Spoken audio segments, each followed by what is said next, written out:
Hare Krishna. Welcome to KC talks. నా పేరు సాయి కరణ్. నేను సివిల్ ఇంజనీర్ని. గత పాడ్కాస్ట్లోని ఆది పర్వంలో, ఉపపర్వమైన పౌష్య పర్వంలో గురు శిష్యులైన వేద ఉత్తాంకుడి కథని మనం విన్నాము. తర్వాత సుతగోస్వామి సౌనకాది ఋషులకు మహాభారతంలో ఇంకా ఏం వివరించారో కేసీ గారి ద్వారా మనం తెలుసుకుందాము. హరే కృష్ణ కేసీ గారు. హరే కృష్ణ. ప్రీణయామో వాసుదేవం. ప్రీణయామో వాసుదేవం. గత పాడ్కాస్ట్లో ఉత్తాంగుడి కథ మీ ద్వారా తెలుసుకున్నాం. గురుభక్తి, గురు వైభవం మీ ద్వారా తెలుసుకున్నాం. ఆ తర్వాత ఏం జరిగిందో మాకు వివరించండి. ప్రీణయామో వాసుదేవం. ఉత్తంకుడి యొక్క భక్తి, ఉత్తంకుడుకు గురువు పట్ల ఉండిన ఆ శరణాగతి ప్రపత్తి లాంటి విషయాలన్నీ కూడా సూత గోస్వామి సౌనకాది ఋషులకు వారు వివరించారు. వివరించగానే అక్కడ ఆ కథని విన్న సౌనకాది ఋషులందరూ కూడా ఎంతగానో ముగ్ధులయ్యారు. ఎందుకంటే గురువుగారి చరణాలు కడిగిన నీళ్లల్లో గంగా, యమున, సరస్వతులుంటాయని మనకు శాస్త్రం చెప్తుంది. అలా త్రికరణ శుద్ధిగా ఆ గురువు పట్ల వినమ్రతంగా బ్రహ్మచారి ఆశ్రమంలో శాస్త్రం నేర్చుకుంటే, ఆ ధర్మాన్ని నేర్చుకుంటే ఒక జీవితకాలం ఆ ధర్మాన్ని పట్టుకొని ఉండే అర్ధకామముల చేత ఒక మనిషి మోక్షాన్ని చేరుతాడు అనేది సనాతన ధర్మము యొక్క హృదయం. అందుకనే ఒక వ్యక్తి ఒక గురువుని ఆశ్రయించి గురు దగ్గర శుశ్రుత చేసి చాలా బ్రహ్మచర్యాన్ని, కఠినమైన బ్రహ్మచర్యాన్ని పాటిస్తూ గురువు ఇచ్చిన మంత్రాన్ని, గురువు చెప్పిన జ్ఞానంతో ప్రవర్తిస్తే అర్థకామములు, ఒక్కసారి గృహస్థాశ్రమంలోకి వెళ్ళిన ఆ బ్రహ్మచారి అతను అర్థము, కామము, ధర్మంతో ఉండే అర్థకామములను సంపాదించి బ్రతికినచో అదే అతనికి మోక్షము. అప్పుడే మోక్షం ఒక జీవుడికి వస్తుంది. అంతేగాని ధర్మాన్ని వదిలేసి అర్థకామములు ఇష్టం వచ్చినట్లు బ్రతికి మేము భగవంతుడి పట్ల భక్తిగా ఉంటున్నాం, భగవంతుడి గుడికి వెళుతున్నాం, భగవంతుడికి అన్ని రకాల దానాలు ధర్మాలు చేస్తున్నాం మేమంటే మోక్షం రాదు. సో ధర్మం ప్రధానం. ధర్మస్య ప్రభురచ్యుత. అలాంటి ఒక గొప్ప కథని విన్న సౌనక ఋషి మరి అలాంటి ఉత్తంకుడు వెళ్ళి ఇప్పుడు సర్పజాతి మొత్తం నాశనం అవ్వటానికి, పరీక్షితుడి యొక్క మరణానికి కూడా కారణం ఈ సర్పజాతే అని చెప్పి జన్మేజయుడిని ప్రేరేపించాడు గదా! ఆ ప్రేరేపించినప్పుడే అక్కడ సర్పయాగం జరుగుతుండగా మీరు మహాభారతం విన్నారు. ఆ వైశంపాయన ఋషి నోటి నుంచి మీరు మహాభారతం విన్నారని మాకు చెప్పారు గదా సూత మహర్షి, ఉగ్రశ్రవ సౌతి అని సౌనకముని అడుగుతున్నారు. మరి అలాంటి సర్పయాగం జరిగితే మరి ఇంకా సర్పములు బ్రతికే ఉన్నాయేంటి ఈ భూమండలం మీద? అంటే సర్పజాతి మొత్తం నాశనం కాలేదా? అంటే సర్పయాగంలో అన్ని సర్పములు పడిపోలేదా? మాకు కొన్ని ఆ వివరములు చెప్పవలసినది. అంటే సర్పయాగం పూర్తయిందా లేదా? అయితే ఏ రకమైన సర్పములు నాశనమయ్యాయి? అసలు ఏమిటి? నెక్స్ట్ స్టోరీ ఏమిటో మాకు చెప్పవలసినది అని చెప్పి సౌనకాది మహర్షులు సూతగోస్వామిని కోరారు. అప్పుడు సూతగోస్వామి చెప్తూ, నాయనా, అసలు సర్పయాగంలో ఏం జరిగింది అనేది ఫస్ట్ మీకు చెప్తాను. అంటే సర్పయాగంలో ఆస్తిక ఋషి వచ్చి, ఆ ఆస్తిక ఋషి సర్పయాగాన్ని ఆపేస్తే సర్పయాగం ఆగిపోయింది. ఆ ఆస్తిక ఋషి జన్మేజయుణ్ణి సర్పయాగం నువ్వు ఆపవలసినది అని కోరగా సర్పయాగం ఆగిపోయింది. అందుకనే ఇంకా సర్పజాతి నాశనం కాలేదు. ఇంకా మీకు భూమి మీద సర్పములు కనబడుతున్నాయి. కానీ అసలు ఆస్తిక మహర్షి ఎవరు? ఎందుకొచ్చాడు? సర్పజాతి నాశనం ఎందుకు కాలేదో అని మీరు అడుగుతున్న ప్రశ్నకి నేను భృగు మహర్షి దగ్గర మొదలుపెట్టవలసి ఉంటుంది అని చెప్పి ఇప్పుడు భృగు మహర్షి గురించి చెప్పటం మొదలుపెట్టాడు. ఇప్పుడు భృగు మహర్షి ఎవరయ్యా అంటే, భృగు మహర్షి సప్తమహర్షుల్లో ఒకడైన మహర్షి. సాక్షాత్తు ఆ బ్రహ్మకు పుట్టినవాడే ఆ భృగు మహర్షి. బ్రహ్మమానస పుత్రులే ఈ సప్తమహర్షులు. బ్రహ్మమానస పుత్రుడే ఆ భృగు మహర్షి. ఇప్పుడు మనం భృగు మహర్షి యొక్క కథతో మొదలు పెడదాం. ఎన్నో అద్భుతమైన కథలు వస్తాయిగ సౌనకాది ఋషులకు.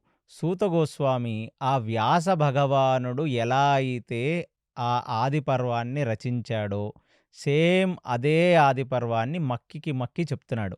సో ఆది పర్వంలో కూడా మనకి వ్యాసుడు భృగు మహర్షి యొక్క కథ దగ్గర మొదలు పెడతాడు. అసలు మహాభారతం, మూల మహాభారతం లోపలికి వెళ్ళటానికి భృగువు యొక్క సంతతి, ఆ భృగువు యొక్క కథ చాలా మూలం. సో, ఇప్పుడు కథలోకి వెళదాం.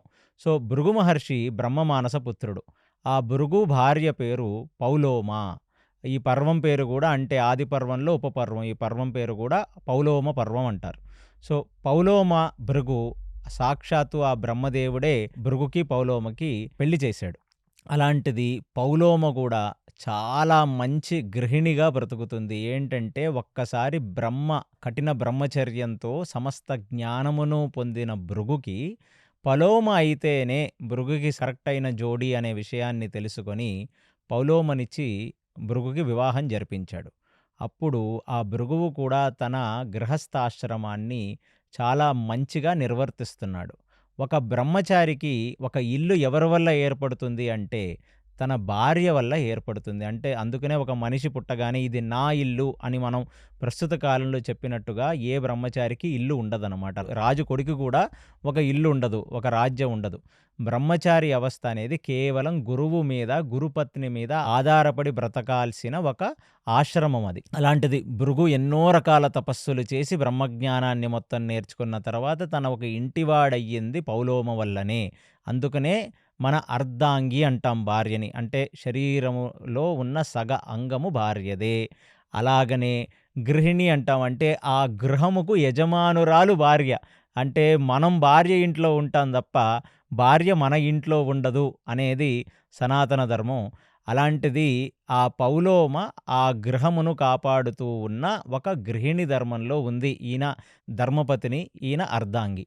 అలాంటిది పౌలోమ 24 గంటలు భృగుకు కావలసిన అన్ని రకాల సేవలు చేస్తూ ఉంది. అందులో ఒకానొక సేవ ఏమిటంటే తన భర్త నిత్యాగ్నిహోత్రీకుడు. అంటే నిత్యము అగ్ని ఆరాధన చేసే వ్యక్తి.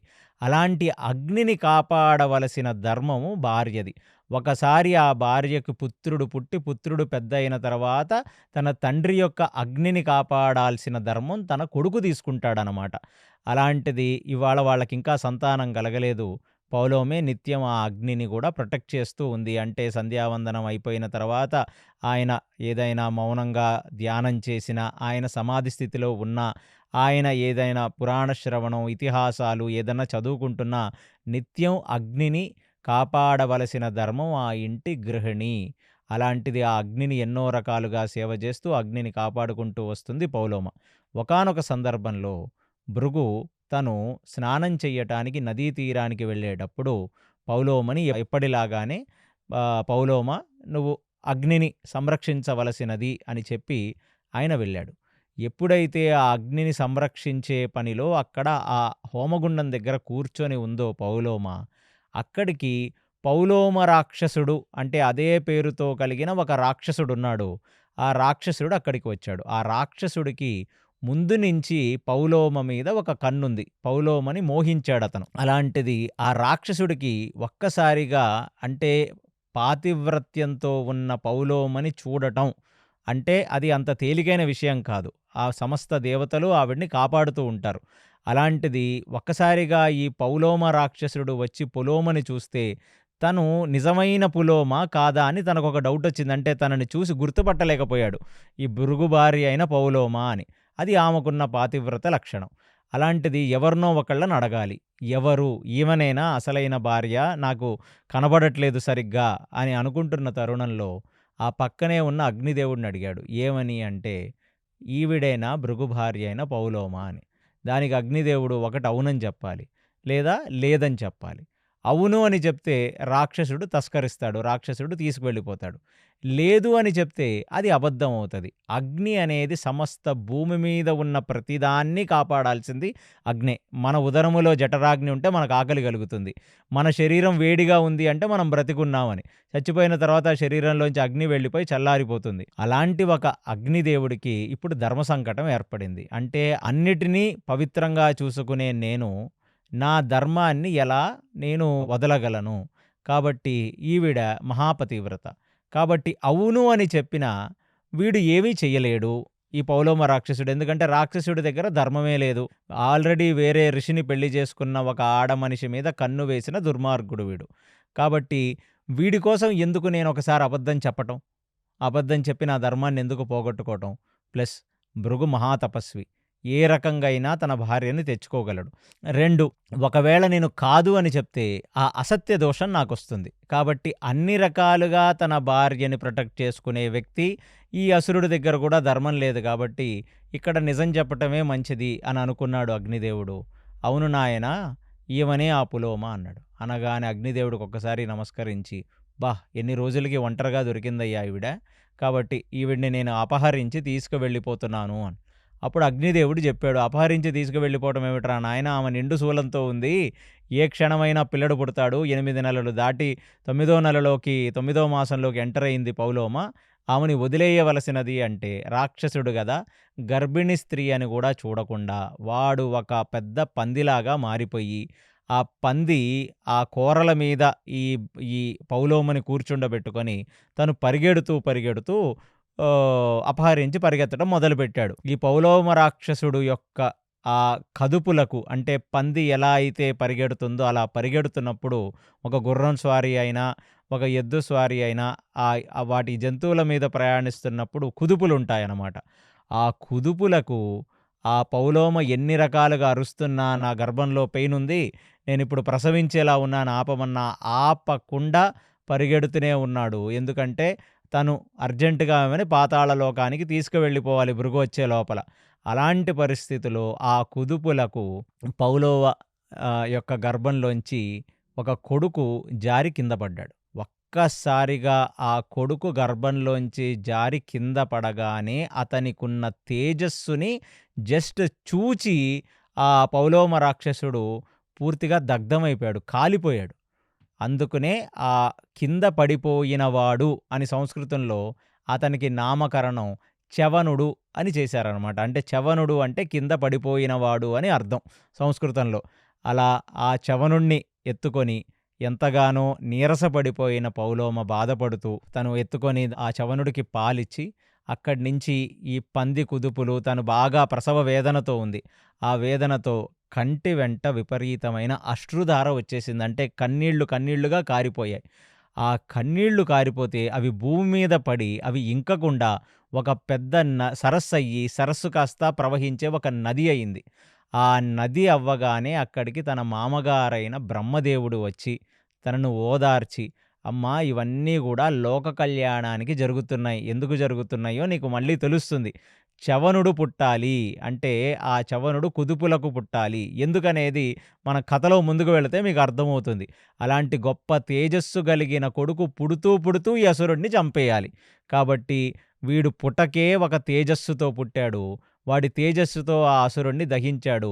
అదే ఒక మాతృమూర్తికి ఇంతకంటే అదృష్టం ఏం గావాలమ్మా! పుటకతోనే ఒక అసురుడిని చంపిన తేజస్సుతో పుట్టినవాడు వీడిని చాలా బాగా చూసుకోవలసినదంటే, ఏమైనా ఆడదాని మనసు చాలా నొచ్చుకొని నాకు కన్నీళ్ళు కారిపోయాయి బ్రహ్మదేవుడా అంటే, ఏమీ పర్వాలేదమ్మా, నీలాంటి ధర్మపత్ని, నీలాంటి పతివ్రత యొక్క కన్నీళ్లు కూడా జనుల యొక్క పాపములను హరించేదై, దీని పేరు నేను వధుసర అని నేను నామకరణం చేస్తున్నాను. ఇదొక మహానది అవుతుంది. ఇవాల్టికి ఆ వధుసర నది హర్యానాలో ఉన్నట్టుగా అక్కడ చరిత్రకారులు మనకు చూపిస్తారు. ఆ వధుసర నదిలో ఎటువంటి పాపమైనా ఒక తపస్వి, ఒక ముని కడుక్కోవచ్చు. కాబట్టి ఒక ధర్మపత్ని యొక్క కంటి నుంచి వచ్చిన ఒక కన్నీరు కూడా ఒక మహానది అయ్యిందనమాట. అక్కడి నుంచి బ్రహ్మ ఆశీర్వాదంతో పౌలోమ ఆ కొడుకైన చ్యవనుడిని తీసుకొని ఇంటికొచ్చింది. మళ్ళీ ఆ అగ్ని దగ్గర కూర్చోగానే సంధ్యావందనాది క్రియలన్నీ చేసుకొని ఆ నది నుంచి వచ్చిన భృగు మహర్షి ఏం జరిగిందన్నాడు. జరిగితే నన్ను ఒక రాక్షసుడు వచ్చి పందిలాగా మారిపోయి ఆ పంది మీద నన్ను కూర్చుండబెట్టుకొని నన్ను వెతుకు వెళ్ళాడు అని.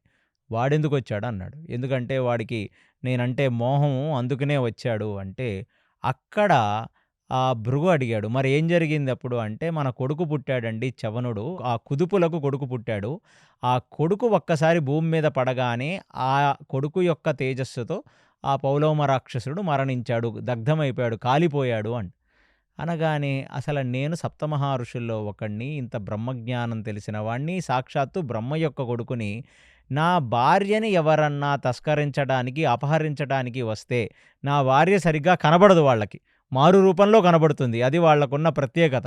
అలాంటిది నువ్వే పౌలోమ అని ఎవరు చెప్పారు? ఎవరు ధృవీకరించారు అని అడిగాడు.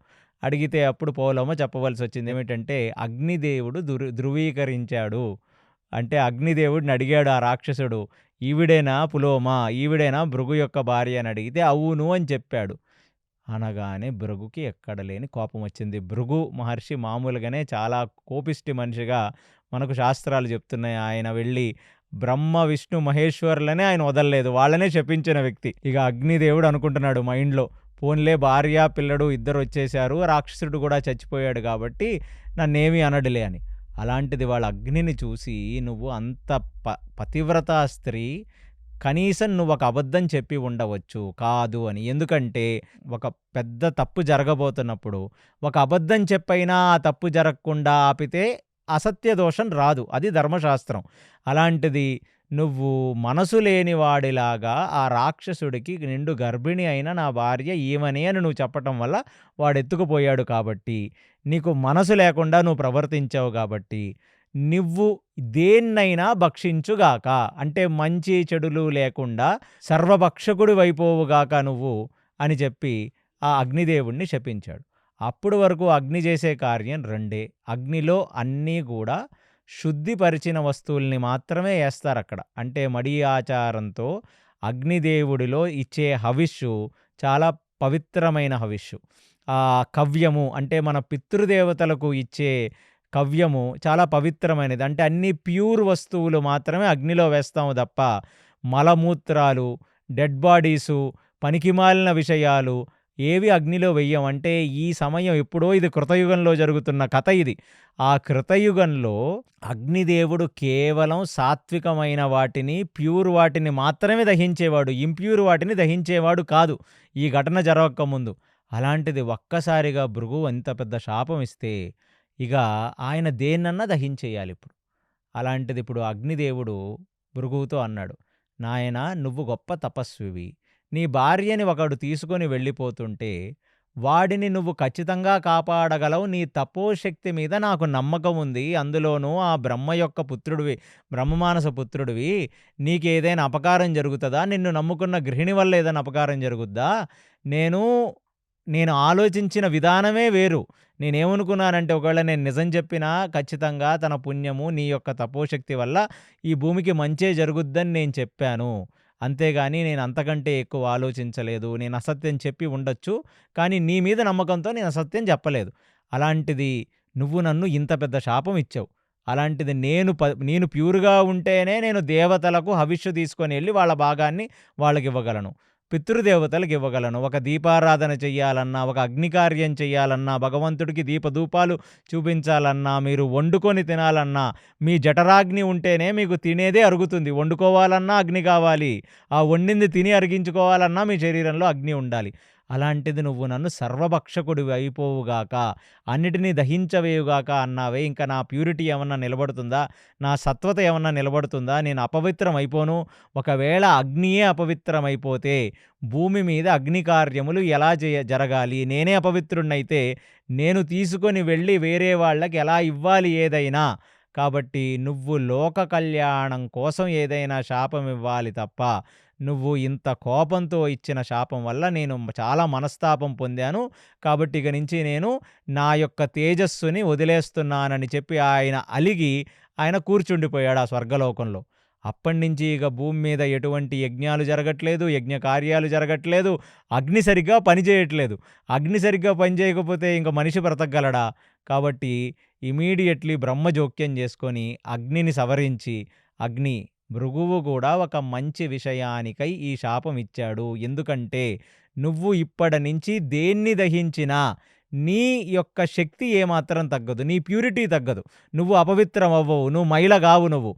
ఎటువంటి అంటే చాలా నీచపు మల, మూత్ర, దాని తర్వాత కుళ్ళిపోయిన శవముని దహించినా నీలో పడి అవి పవిత్రమవుతాయి తప్ప, వాటిని దహించి నువ్వు అపవిత్రుడివి కావు. కాబట్టి దయచేసి ఆ భృగుశాపం వెనకాల చాలా పరమార్థం ఉంది. అందుకనే మన హైందవ సంస్కృతి, సనాతన ధర్మంలో మనం శవాన్ని తీసుకొని వెళ్ళి మళ్ళీ అగ్నిలో వేసి ఆ అగ్ని ద్వారా పంచభూతాలకు శరీరాన్ని ఇచ్చేసి మనం మళ్ళీ ఇంకొక శరీరాన్ని పొందుతాం. సో, మనిషిని కాల్చడం అనేది ఈ కథతో ముడిపడి ఉంది. అంటే ఆ కృతయుగంలో ఈ కథ జరక్కముందు మనిషిని అగ్నిలో కాల్చేవాళ్ళు కాదు. తీసి బొందబెట్టేవాళ్ళనమాట. అలాంటిది అగ్నిదేవుడు ఎంతగానో సంతోషపడ్డాడు. ఎందుకంటే ఒకడి ఎంగిలి మాత్రమే భగవంతుడు గూడా తీసుకుంటాడు. దేవతలు గూడా తీసుకుంటారు. ఎవరెంగిలయ్యా అంటే అది అగ్నిదేవుడి యొక్క ఎంగిలి. ఎందుకంటే అగ్నిలో మనం వేసే హవిష్షు ఆ అగ్ని తీసుకొని వెళ్లి దేవతలకిచ్చినా అది ఎంగిలి కాదు. అంత అంత ప్యూర్ మనిషి అతను. అందుకనే ఈ జొరాస్ట్రియన్స్‌కి ఈ కథ తెలీదు. పోయినసారి నేను చెప్పాను గదా! పార్సీలు అగ్నిలో శవాలను వెయ్యరని. సో, వాళ్ళు ఈ కథ చదివితే ఇప్పుడు వాళ్ళు గూడా ఏస్తారు. అందుకనే ఎవరు కూడా సనాతన ధర్మం కంప్లీట్ అనమాట. సగం సగం పురాణాలు, సగం సగం కథలు తీసుకోదు. అలాంటిది ఇవాళ అగ్నిదేవుడు యొక్క ప్యూరిటీ నిలబడింది. అగ్ని దేన్నన్నా దహించినా అవి పవిత్రమైనవి అవుతాయి తప్ప అగ్ని ద్వారా దహింపబడి ఎంత అపవిత్రమైన వస్తువైనా అగ్నిలో పడి అది పవిత్రమవుతుంది తప్ప అగ్ని ఎప్పుడూ అపవిత్రం కాదు. అందుకనే మనకేదో ఒక సాంగ్ లిరిక్స్‌లో కూడా అగ్నిలాగా స్వచ్ఛమైనది అని ఎందుకన్నాడంటే అగ్నికి అసలు ఎటువంటి మైల ఉండదు. ఎటువంటి ఇంప్యూరిటీ ఉండదనమాట. అలాంటి స్వచ్ఛమైనది ఆ అగ్ని. అప్పుడు ఇగ అగ్నిదేవుడు కూడా ఎంతగానో ఆనందించాడు. ఇప్పుడు భృగువు ఇచ్చిన శాపం లోక కళ్యాణానికి మనందరం గూడా మనం చనిపోయిన తర్వాత హిందూ ధర్మంలో ఆ యజ్ఞము మళ్ళీ చనిపోయేటప్పుడు చేసేది కూడా యజ్ఞం అది. యజ్ఞగుండం అది. ఆ యజ్ఞగుండంలో మన జీవితకాలం ఏ అగ్ని వల్ల భోజనం చేశామో, ఏ జఠరాగ్ని వల్ల మనం బ్రతికామో, మళ్ళీ అలాంటి ఒక అగ్నినే తీసుకొని వెళ్ళి, ఆ మనిషి చేసిన అగ్ని కార్యంలోంచి అగ్నిని తీసుకొని వెళ్ళి, చనిపోయిన తర్వాత ఆ శరీరాన్ని దహిస్తారు. అందులో మనం మళ్ళీ యజ్ఞంలాగా ఘృతం బొయ్యాలి. అంటే యజ్ఞిలో మీరు పనికిమాలిన వస్తువులెయ్యరు గదా! యజ్ఞంలో. అలా ఏమెయ్యాలి? ఘృతమెయ్యాలి. ఇవాళ మనం చనిపోయిన తర్వాత శ్మశాన వాటికలో టైర్లు, పెట్రోలు, కిరోసిను అడ్డమైన చెత్త ఏస్తున్నారంటే వాళ్ళకి కనీసం సనాతన ధర్మంలో శవము కాల్చే అగ్ని సాక్షాత్తు అగ్నిగుండంలో ఉండే ఒక యజ్ఞంతో సమానమనే సంగతి మనం విస్మరించాం.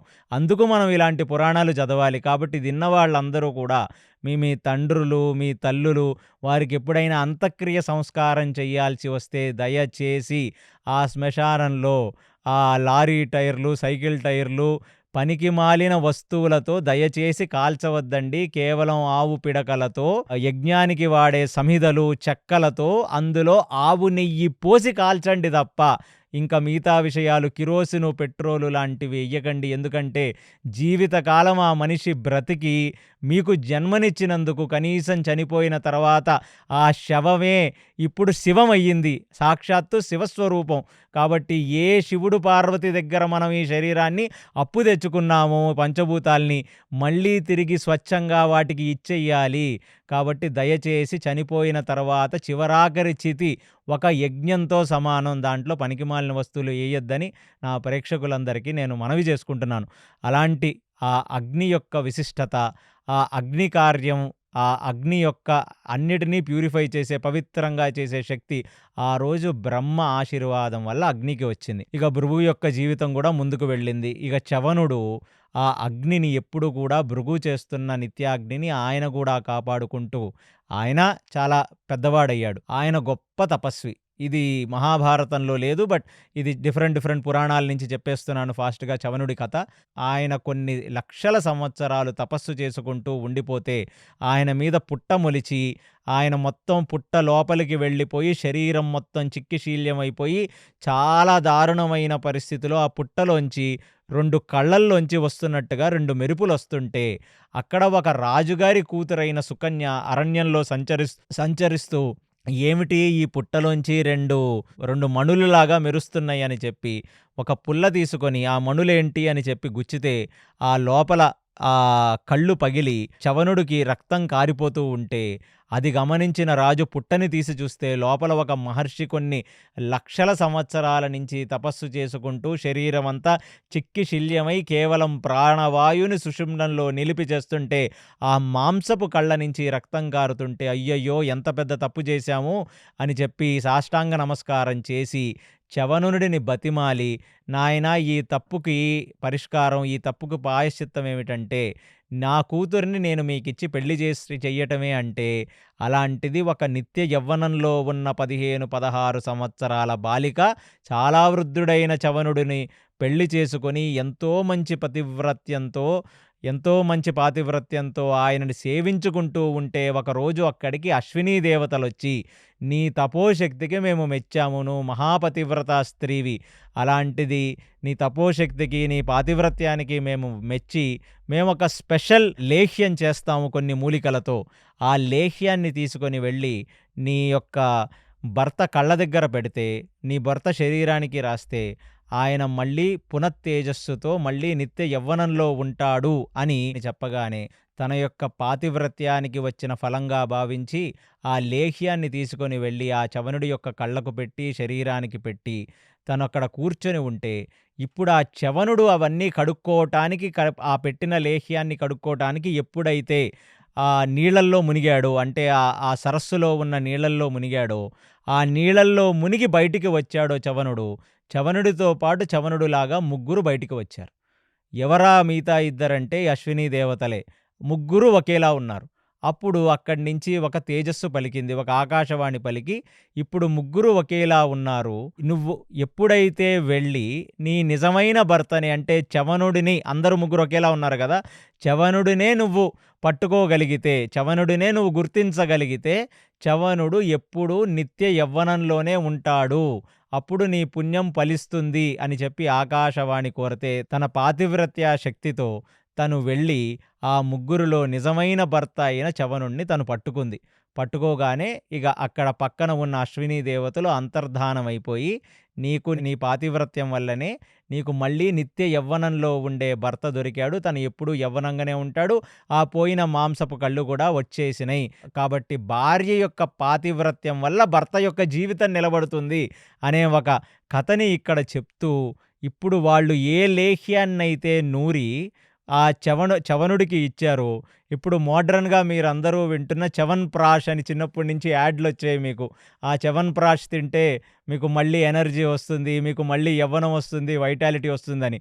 ఆ చ్యవన్‌ప్రాషే వాళ్ళు నూరినదనమాట. ఆ చవనుడికిచ్చే ప్రాషం, ఆ చవనుడికిచ్చే లేహ్యమే చ్యవన్‌ప్రాష్ అనేది అక్కడి నుంచి వస్తుంది మన పురాణాల్లోంచి. అలాంటి ఒక చవనుడు, సుకన్య గూడా చాలా మంచిగా ఆనందంగా ఉన్నప్పుడు, అప్పుడు వాళ్ళకి పుట్టిన సంతతే ప్రమతి. ప్రమతి అనే ఒక కుమారుడు పుట్టాడు. ప్రమతే గాకుండా ఇంకొక కొడుకు అప్నువాన అనే ఒక కుమారుడు పుట్టాడు. ఆ ప్రమతికి ఇప్పుడు ఆ చవనుడు ఒక గొప్ప అప్సరా స్త్రీతో పెళ్లి చేశాడు. ఆ అప్సరా స్త్రీ ఎవరయ్యా అంటే ఘృతాచి. తను సాక్షాత్తు ఘృతం అంటే సంస్కృతంలో నెయ్యి. నెయ్యి ఎలా అయితే బంగారపు రంగులో దగదగలాడిపోతుందో, ఈ అప్సరా స్త్రీ గూడా ఇలాగే ఉంటుంది. ఈవిడనే మనం ద్రోణాచార్యుడి కథలో గూడా మనం మాట్లాడుకుంటాం. ద్రోణాచార్యుడు జీవితం ఎక్కడి నుంచొచ్చింది, ద్రోణాచార్యుడి యొక్క జనన రహస్యానికి ఘృతాచికి సంబంధం ఉంది. అలాంటిది ఘృతాచినిచ్చి ప్రమతికి వివాహం జరుపుతాడు. ఆమెని చూడగానే కళ్ళు బైర్లు గమ్మేలాంటి అందం నెయ్యిలాగా మెరిసిపోతుంటుందనమాట. ఈ ప్రమతికి, ఘృతాచికి పుట్టిన సంతానమే రురుడు. రురుడు అని ఆయన పేరు. రురు అని సంస్కృతంలో. ఆ రురుకి ప్రమధ్వరకి పెళ్లి చేద్దామని అనుకుంటాడు ఈ ప్రమతి. రురుడెవరు అంటే అతను గూడా గొప్ప తపస్సు, గొప్ప తేజోశక్తి ఉన్న ఒక గొప్ప బ్రహ్మచారిగా ఉండి, ఆయన గురువు దగ్గర సుశ్రుత చేసి ఎన్నో రకాల మంచి విషయాలు నేర్చుకొని బ్రహ్మ తేజస్సుతో వెలిగిపోతాడు. అలాంటిది ఒకరోజు ఆయనకి ప్రమధ్వరతో నిశ్చితార్థం చేస్తారు. నిశ్చితార్థం చేయగానే అసల ప్రమధ్వర, రురువు ఇద్దరూ ప్రేమలో పడిపోతారు. Love at first sight. ఆయన్ని చూడగానే ఇంకా ఎన్నో జన్మల బంధంలాగా ఇద్దరికీ అనిపిస్తుంది. అలాంటిది ఇంకా తన యొక్క బ్రహ్మచర్యం నుంచి అప్పుడే గృహస్థలోకి వస్తాడు. 24 గంటలు ఆ ప్రమధ్వర యొక్క ధ్యాసే ఉంటుంది. పూర్తిగా అటాచ్ అయిపోతాడు. కానీ ఇంకా పెళ్లి కాదు. అలాంటిది రేపు పెళ్లి అని అనుకుంటున్నప్పుడు ఆ ప్రమధ్వర ఆ వనాలలో సంచరించి పూలు కోస్తూ ఉంటే, ఒక నాగుపాము వచ్చి తనని కాటేయటం వల్ల ప్రమధ్వర చనిపోతుంది. ప్రమధ్వర చనిపోయిందనే విషయాన్ని తల్లిదండ్రులు ఆ రురుకు చెప్తారు. ఆ రురువు అక్కడికి వస్తాడు. అక్కడికి వచ్చి ఎన్నో రకాలుగా బాధపడతాడు. ఎంత ప్రయత్నిస్తాడు, అన్ని రకాల ప్రయత్నాలు చేసి అందరు దేవుళ్ళని కోరతాడు ప్రమధ్వరను బ్రతికించవలసినది అని. అప్పుడు ఆకాశవాణి పలికి, "నాయనా ఒక్కసారి శరీరాన్ని వదిలేసిన తర్వాత మళ్ళీ ఇంకా శరీరంలోకి తిరిగి రావటం ఉండదు. కాబట్టి బ్రహ్మజ్ఞానం తెలిసిన వాడివి నువ్వు గూడా ఇలా కూర్చొని బాధపడితే ఎలాగ నాయనా? ఇక ముందుకు వెళ్ళవలసినది" అంటే, లేదు నేను నా భార్యగా స్వీకరించాను. నా మానసికంగా నేను ఆల్రెడీ నా శారీరకంగా తంతుగా బయటకి పెళ్లి కాలేదు గానీ, ప్రమధ్వరను చూడగానే నేను పరిణయం ఆడేశాను నా మానసికంగా. తిను లేకుండా నేను నా జీవితం బ్రతకలేను అని చెప్పి అక్కడ కోరతే అప్పుడు సాక్షాత్తు ఇంద్రుడే ప్రత్యక్షమై, నీ జీవితంలో నీ ఆయుష్షులో సగం ఆయుష్షు ప్రమధ్వరకిస్తే ప్రమధ్వర బ్రతుకుతుంది అని చెప్పగానే, అంటే ఆయనకి తన పట్ల ఉన్న ప్రేమ, నిజాయితీని చూపించాడు కాబట్టి, ఆ ప్రేమలో మునిగిపోయాడు గాబట్టి పూర్తిగా, ఆ ఇంద్రుడు చెప్పినట్టే తన ఆయుష్షులో సగం ఆయుష్షుని ప్రమధ్వరకిస్తే ప్రమధ్వర బ్రతుకుతుంది. అలాంటి ప్రమధ్వర, ఈ రురు వీళ్ళిద్దరూ గూడా ఎంతో సంతోషంగా ఉంటారు. సంతోషంగా గడిచిపోతుంటుంది కాలం. కానీ ఈ రురుకి ఒక రకమైన ట్రామా, ఒక రకమైన కసి, కోపం మనసులో ఉండిపోతాయి. అంటే ఎంత దారుణమైన విషయం, పెళ్లి మరుసటి రోజు అని పెట్టుకొని గూడా పాము వచ్చి ఈ అమ్మాయిని కాటేసిందంటే పాముల జాతే మంచిది కాదు. పాములలో ఎప్పుడూ కుళ్ళు, కల్మషం ఆ పాముల్ని చూడగానే ఒళ్ళు జల్జరించేటట్టుగా ఉంటాయి. కాబట్టి ఎక్కడ పాము కనపడితే ఒక కర్రిచ్చుకొని పాము నెత్తి మీద కొట్టి నెత్తిని నుజ్జు నుజ్జు చేసి చంపేస్తుంటాడు ఈ రురుడు. అలాంటిది ఒకానొక సందర్భంలో ఒక పాము తన ముందు నుంచి వెళుతుంటే ఆ పాము యొక్క తలని కొట్టబోతే ఆ కర్ర పాము తగలగానే ఆయన ఒక మహర్షి అయిపోయాడు. ఆ మహర్షి పేరు అది కూడా చెప్పుంది మహాభారతంలో. ఆ మహర్షి ఆ రురువుకి చెప్పాడు, "ఏమిటి నాయనా, ఎన్ని పాముల్ని నాయనా కొట్టి అలా చంపేస్తావు నువ్వు? మరణం మనుష్య రూపేణ." అంటే మరణం అనేది రకరకాల రూపాల్లో వస్తుంది. క్షత్రియులకి యుద్ధంలో ఒక మనిషి రూపంలో వస్తుంది. వేటగాడికి ఒక జంతువు రూపంలో వస్తుంది. రకరకాలుగా మరణం అనేది వస్తుంది. అలాంటిది నీ ప్రమధ్వర అనే నీకు కాబోయిన భార్య ఆ సమయంలో పెళ్ళికి ముందు తనకొక సర్పం మూలంగా వచ్చింది. సర్పం తనొక ప్రవృత్తి ద్వారా, తన యొక్క సంస్కారం ద్వారా తను కాటేసిందే తప్ప, దానిలో సర్పము యొక్క దోషమేముంది నాయనా? దానికి నువ్వు ఒక భృగు మహర్షి యొక్క సంతతిగా పుట్టి, అంటే భృగు మహర్షి యొక్క మనవడిగా పుట్టి నువ్వు ఇలా చేయటం చాలా తప్పు గదా! అందులోనూ బ్రాహ్మణుడికి కోపం ఉండకూడదు నాయనా, క్షమించే ఒక గుణం ఉండాలి. బ్రాహ్మణుడు కోపం క్షణికంగా ఉండాలి. కాబట్టి నువ్వు దయచేసి ఈ సర్పములను ఇక చంపొద్దు అని చెప్పగానే, అదంతా నేను తర్వాత చెప్తాను. అసలు నువ్వెవరు? నువ్వు సర్పం రూపంలో ఉన్నావు. నిన్ను కొట్టగానే నువ్వు ఒక ఋషిగా మారిపోయావు. ఏమిటి సంగతంటే, అంటే నేను పూర్వజన్మలో చెయ్యరాని ఒక తప్పు చేశాను. నేను నా స్నేహితుడు ఇద్దరం గురుకుల విద్యాభ్యాసం చేసి, గురువు దగ్గర సుశ్రుతు చేస్తూ, గురువుకి మంచిగా ప్రపత్తి, భక్తితో ఆయన దగ్గర జ్ఞానం నేర్చుకుంటున్నాం. ఆయన కూడా మాకు అగ్నికార్యం నేర్పాడు. ఒకరోజు నా స్నేహితుడు ఆయన అగ్నికార్యం చేస్తూ అక్కడ స్వాహ స్వాహ అని పక్కనే ఉన్న ఘృతం నెయ్యితో అందులో పోస్తున్నప్పుడు నాకు యవ్వనము, ఆ చైల్డిష్‌నెస్ నేచర్, చిన్నపిల్లతనంగా ఒక పాము లాంటి ఒక ఒక ఒక తాడు లాంటి దాన్ని ఒకదాన్ని పాములాగా చేసి అది తీసుకొని వెళ్ళి ఎనక నుంచి వాడి మెడలో వేసేశాను. మెడలో వేయగానే అతను ఆ అగ్నికార్యంలో ఆ ధీటుగా మంత్రాలు చదువుతూ ఉన్నవాడు ఒక్కసారిగా పాము మెడలో పడిందని చెప్పి ఉలిక్కిపడి లేచాడు. లేవగానే నేను నవ్వాను. చేసిన ఒక ఎకిలి వేషాలకి వాడి మనసు గాయపడి, నేనింత బాగా నా ధర్మ సూక్ష్మంగా నేను అగ్నికార్యం చేస్తుంటే, ఆ టైంలో పూజలో ఉన్నప్పుడు, అగ్నికార్యంలో ఉన్నప్పుడు ఏమిటి ఈ పనులన్నీ, ఈ వెకిలి చేష్టలు దేనికని చెప్పి, ఏ పామునైతే నా మెడలో వేశావో అలా ఒక విషం లేని పాముగా పడిపోవుగాక అని చెప్పి శపించాడు. సో, విషం లేని పాముల జీవితం చాలా కష్టంగా ఉంటాయి. ఎందుకంటే పాములు ఏదైనా ఒక దాన్ని పట్టుకుంటే వాటి విషం ద్వారా అవి చచ్చిపోతాయి. చచ్చిపోయిన దాటిని వీటి భక్షిస్తాయి. విషం లేని పాములు చాలా కష్టపడి బ్రతుకుతూ ఉంటాయి. అలాంటిది ఓ రురు, నీకు మా బాధలే తెలియవు, ఆ పాముల యొక్క బాధలే తెలియవు. అలాంటిది విషం లేని నన్ను నువ్వు చంపాలని అనుకున్నావే, అసలు ఇలా చెయ్యొచ్చా నాయనా నువ్వు? కాబట్టి నువ్వు నాకు మాటివ్వు, ఇంకెప్పుడు సర్పముల జోలికి వెళ్ళొద్దనగానే ఆ రురువు కూడా తన తప్పుని తెలుసుకొని, నేనిక సర్పములను చంపను అని చెప్పిన తర్వాత ఆ ముని గూడా అంతర్ధానమైపోయాడు. అంతర్ధానమైపోతూ అప్పుడు చెప్పాడు, నాయనా నువ్వు భృగువంశంలో వచ్చావు. నీ తండ్రి గారి శిష్యుడైన ఆస్తికుడు గురించి నీకు తెలియదా? ఆ ఆస్తిక ఋషి ఎంత గొప్పవాడో తెలీదా? ఆ ఆస్తికుడే ఈ సర్పజాతులన్నిటినీ కాపాడినవాడు అని చెప్పి, అక్కడ భృగువంశం నుంచి ఇక్కడ ఆస్తికుడికి కనెక్ట్ చేశాడు. ఆస్తికుడికి కనెక్ట్ చేయగానే ఎవరు కనెక్ట్ చేసిందంటే ఉగ్రశ్రవ సౌతి సౌనకాది మహర్షులకి కథ చెప్తున్నాడు. అనగానే ఒక్కసారిగా ఓహో! భృగువంశము, అక్కడ పాములు కాటేయటము, ఇక్కడ రురువు చంపటము ఇదంతా బానే ఉంది. భృగువంశం అర్థమైంది. ఈ ఆస్తిక మహర్షి ఎవరు? దాని తర్వాత ఈ పాములన్నీ ఎందుకు పడిపోవలసి వచ్చింది? అలాంటి ఒక పరిస్థితి ఎందుకొచ్చింది?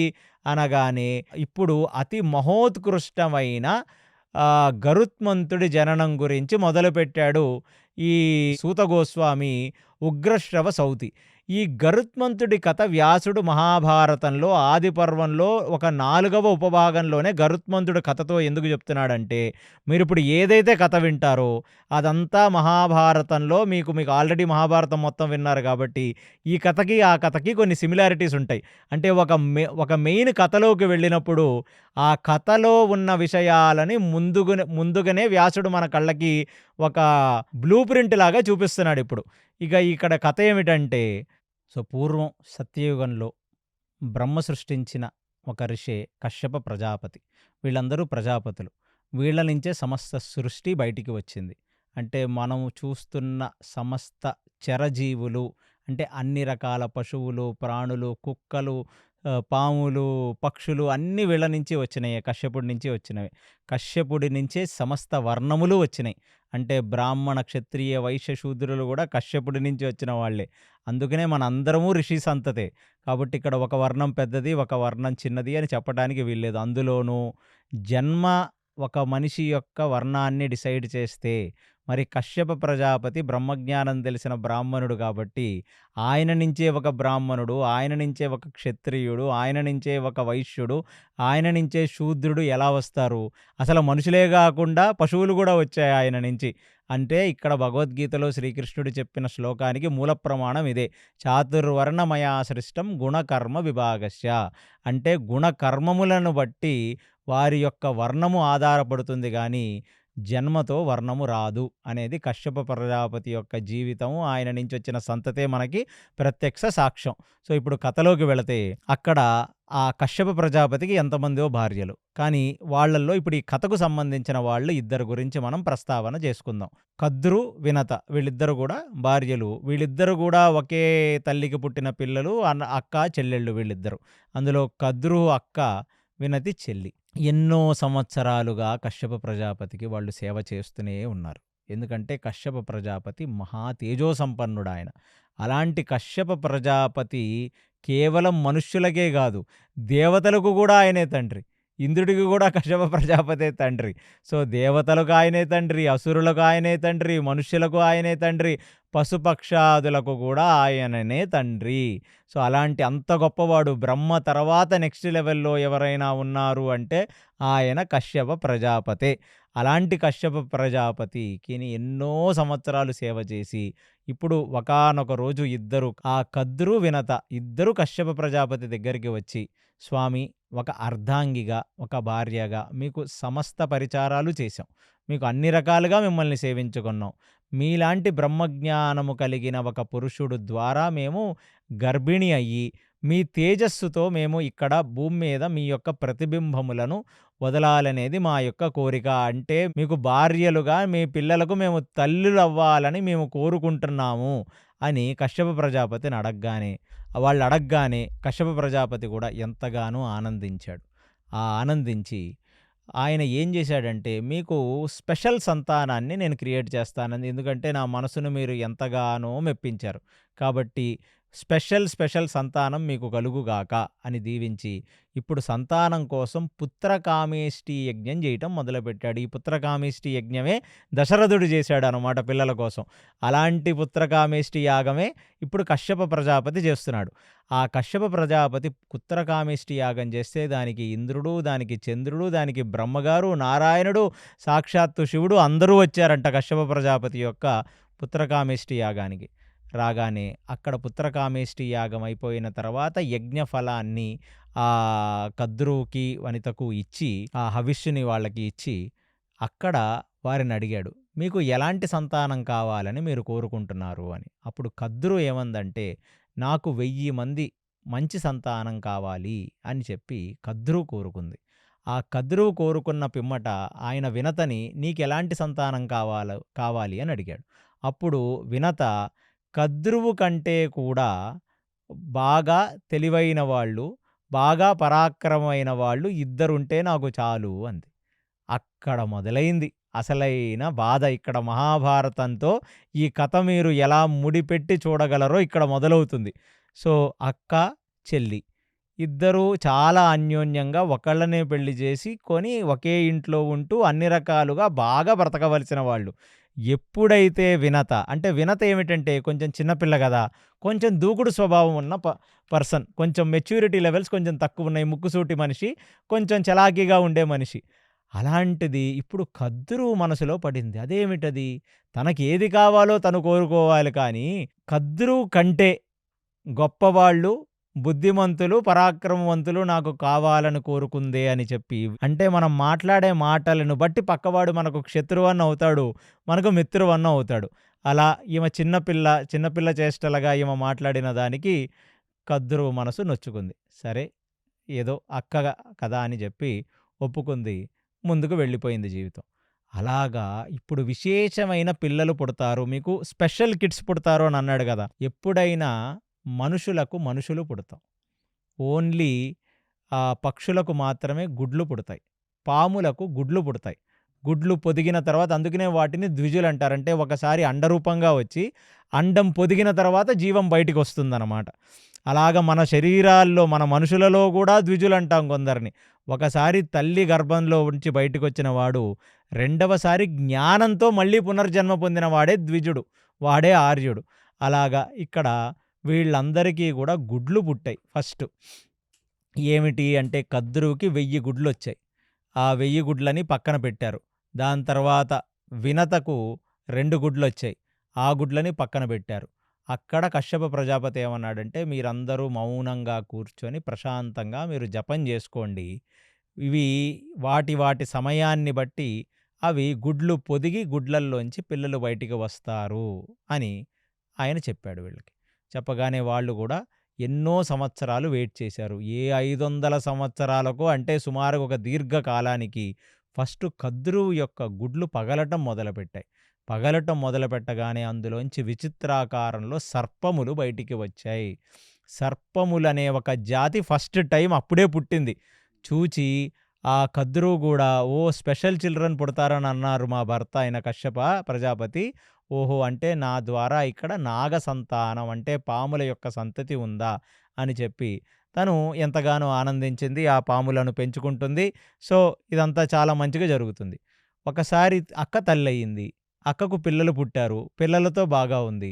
చెల్లి మామూలుగానే కొంచెం దూకుడు స్వభావం కలిగిన ఆవిడ ఈ తల్లి, ఈ వినత. అలాంటిది ఏమిటి నాకింకా పుల్లలు పుట్టట్లేదు, ఇద్దరం ఒకేసారిలో గుడ్లు పెట్టాం గదా! ఇంకా ఇవి పొదగట్లేదేమిటని చెప్పి, ఒకరోజు తను ఎక్కడైతే ఆ 2 గుడ్లు పొదుగుతున్నాయో అక్కడికి వెళ్ళి ఒక గుడ్డుని పగలగొట్టి చూసింది. ఎప్పుడైతే ఆ గుడ్డుని పగలగొట్టిందో అందులోంచి తల నుంచి ఈ నాభి వరకు ఉండే ఒక మనిషి బయటికి వచ్చాడు.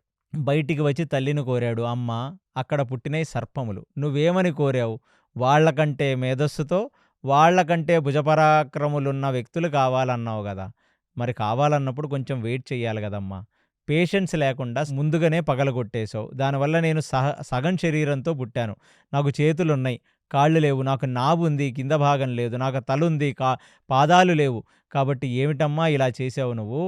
ఇది చెయ్యటం చాలా తప్పు. నీకు ఎక్కడ లేని దూకుడు స్వభావం ఉంది. నీకు ఇమ్మెచ్యూరిటీ ఉంది. కాబట్టి నువ్వు నన్ను ఇలాగ కన్నందుకు గాను, నన్ను ఒక అంగవైకల్యంతో కన్నందుకు గాను నేను నిన్ను శపిస్తున్నాను. నువ్వు నీ అక్క అయిన కద్రువుకి, అంటే మన పెద్దమ్మైన కద్రువుకి నువ్వు బానిసవై బ్రతుకుగాక అని చెప్పి శపించాడు. అది వినగానే వినత ఎంతగానో బాధపడింది. అలా ఆరుణుడు శపించిన తర్వాత తను సూర్యుడి యొక్క రథసారథై అక్కడి నుంచి వెళ్ళిపోయాడు. సో, తల్లి కూడా చాలా సంతోషించింది. అంటే సమస్త జాతికి కిరణములు ఇచ్చే భాస్కరుడు, ఆయన రథసారథి అయ్యాడు నా కొడుకు. అంటే ఎంత తేజస్సుందంట కొడుకులో. అంటే అసల సూర్యుడి దగ్గరికి వెళ్ళటానికే మనం భయపడతాం. అలాంటిది సూర్యుడి ముందు నించొని సూర్యుడి యొక్క రథసారథిగా ఉండాలంటే ఎంతో బ్రహ్మ తేజస్సు ఉండాలి. అప్పుడే అది అవుతుంది. అప్పుడు అక్కడ వినత అనుకుంది, అయ్యో! నా కొడుకు శపించాడే, ఈ శాపం ఎలాగ నిజమవుతుంది అని ఆలోచించడం మొదలుపెడితే, ఓ రోజు తన అక్కతో కలిసి తను సాగర తీరానికి వెళ్ళింది తను. ఆ సాగర తీరానికి వెళితే అది ఎలాంటి సాగరం అంట, అది పాల సాగరం అంట. సో, పాల సాగరానికి వెళ్ళింది. అంటే అది ఈ లోకంలోనో, ఈ పై లోకంలో ఉందో మరి దాని గురించి మనకు తెలీదు. సో, అక్కడ హ్యాపీగా అక్కా చెల్లెళ్ళు కలిసి వెళుతుంటే, సో, అక్కడ వినత కద్రువుకు చెప్పింది. ఇలా నేనొక తప్పు చేశానక్కా. నేనిలాగా గుడ్డును పగలగొట్టి చూశాను. సగం శరీరంతో ఉన్న పిల్లవాడొచ్చాడు బయటికి. ఆ వచ్చినవాడు ఇక్కడి నుంచి సూర్యుడికే రథసారథై వెళ్ళిపోయాడిక్కడి నుంచి అని. అనగానే అసల సగం పుట్టిన వాడే సూర్యుడికి రథసారథయ్యే అంత గొప్ప కొడుకు పుట్టాడు. కాబట్టి ఇప్పుడు కద్రుహలో ఒక రకమైన మాశ్చర్యం వచ్చింది. ముందు నుంచి కద్రువ మనసు కొంచెం గాయపడింది వినత వల్ల. అలాంటిది ఇప్పుడు ఎప్పుడైతే తన సగం పుట్టిన కొడుకే ప్రయోజకుడయ్యి సూర్యుడికే రథసారథయ్యాడనే సంగతి తెలిసిందో అప్పుడు ఇంకా ట్రామాకి గురైంది కద్రుహ. ట్రామాకి గురయ్యి అప్పుడు ఒక విచిత్రమైన పజిల్ పెట్టింది. ఒక విచిత్రమైన టెస్ట్ పెట్టాలని అనుకోని అక్కడ అప్పుడే ఈ పాలకడలి దగ్గర చెంగు చెంగుమని తిరుగుతున్న ఒక మంచి జాతి గుర్రం కనపడింది. ఉచ్చిశ్రవ ఆ గుర్రం పేరు. ఈ ఉచ్చిశ్రవ ఎవరంటే క్షీరసాగర మదనంలో లోపల నుంచి బయటికి వచ్చిన ఆలాహలం, లోపల నుంచి బయటికి వచ్చిన ఎన్నో విషయాలున్నాయి. ఆ క్షీరసాగర మదనం మీద మనం ఒక పాడ్‌కాస్ట్ చేద్దాం.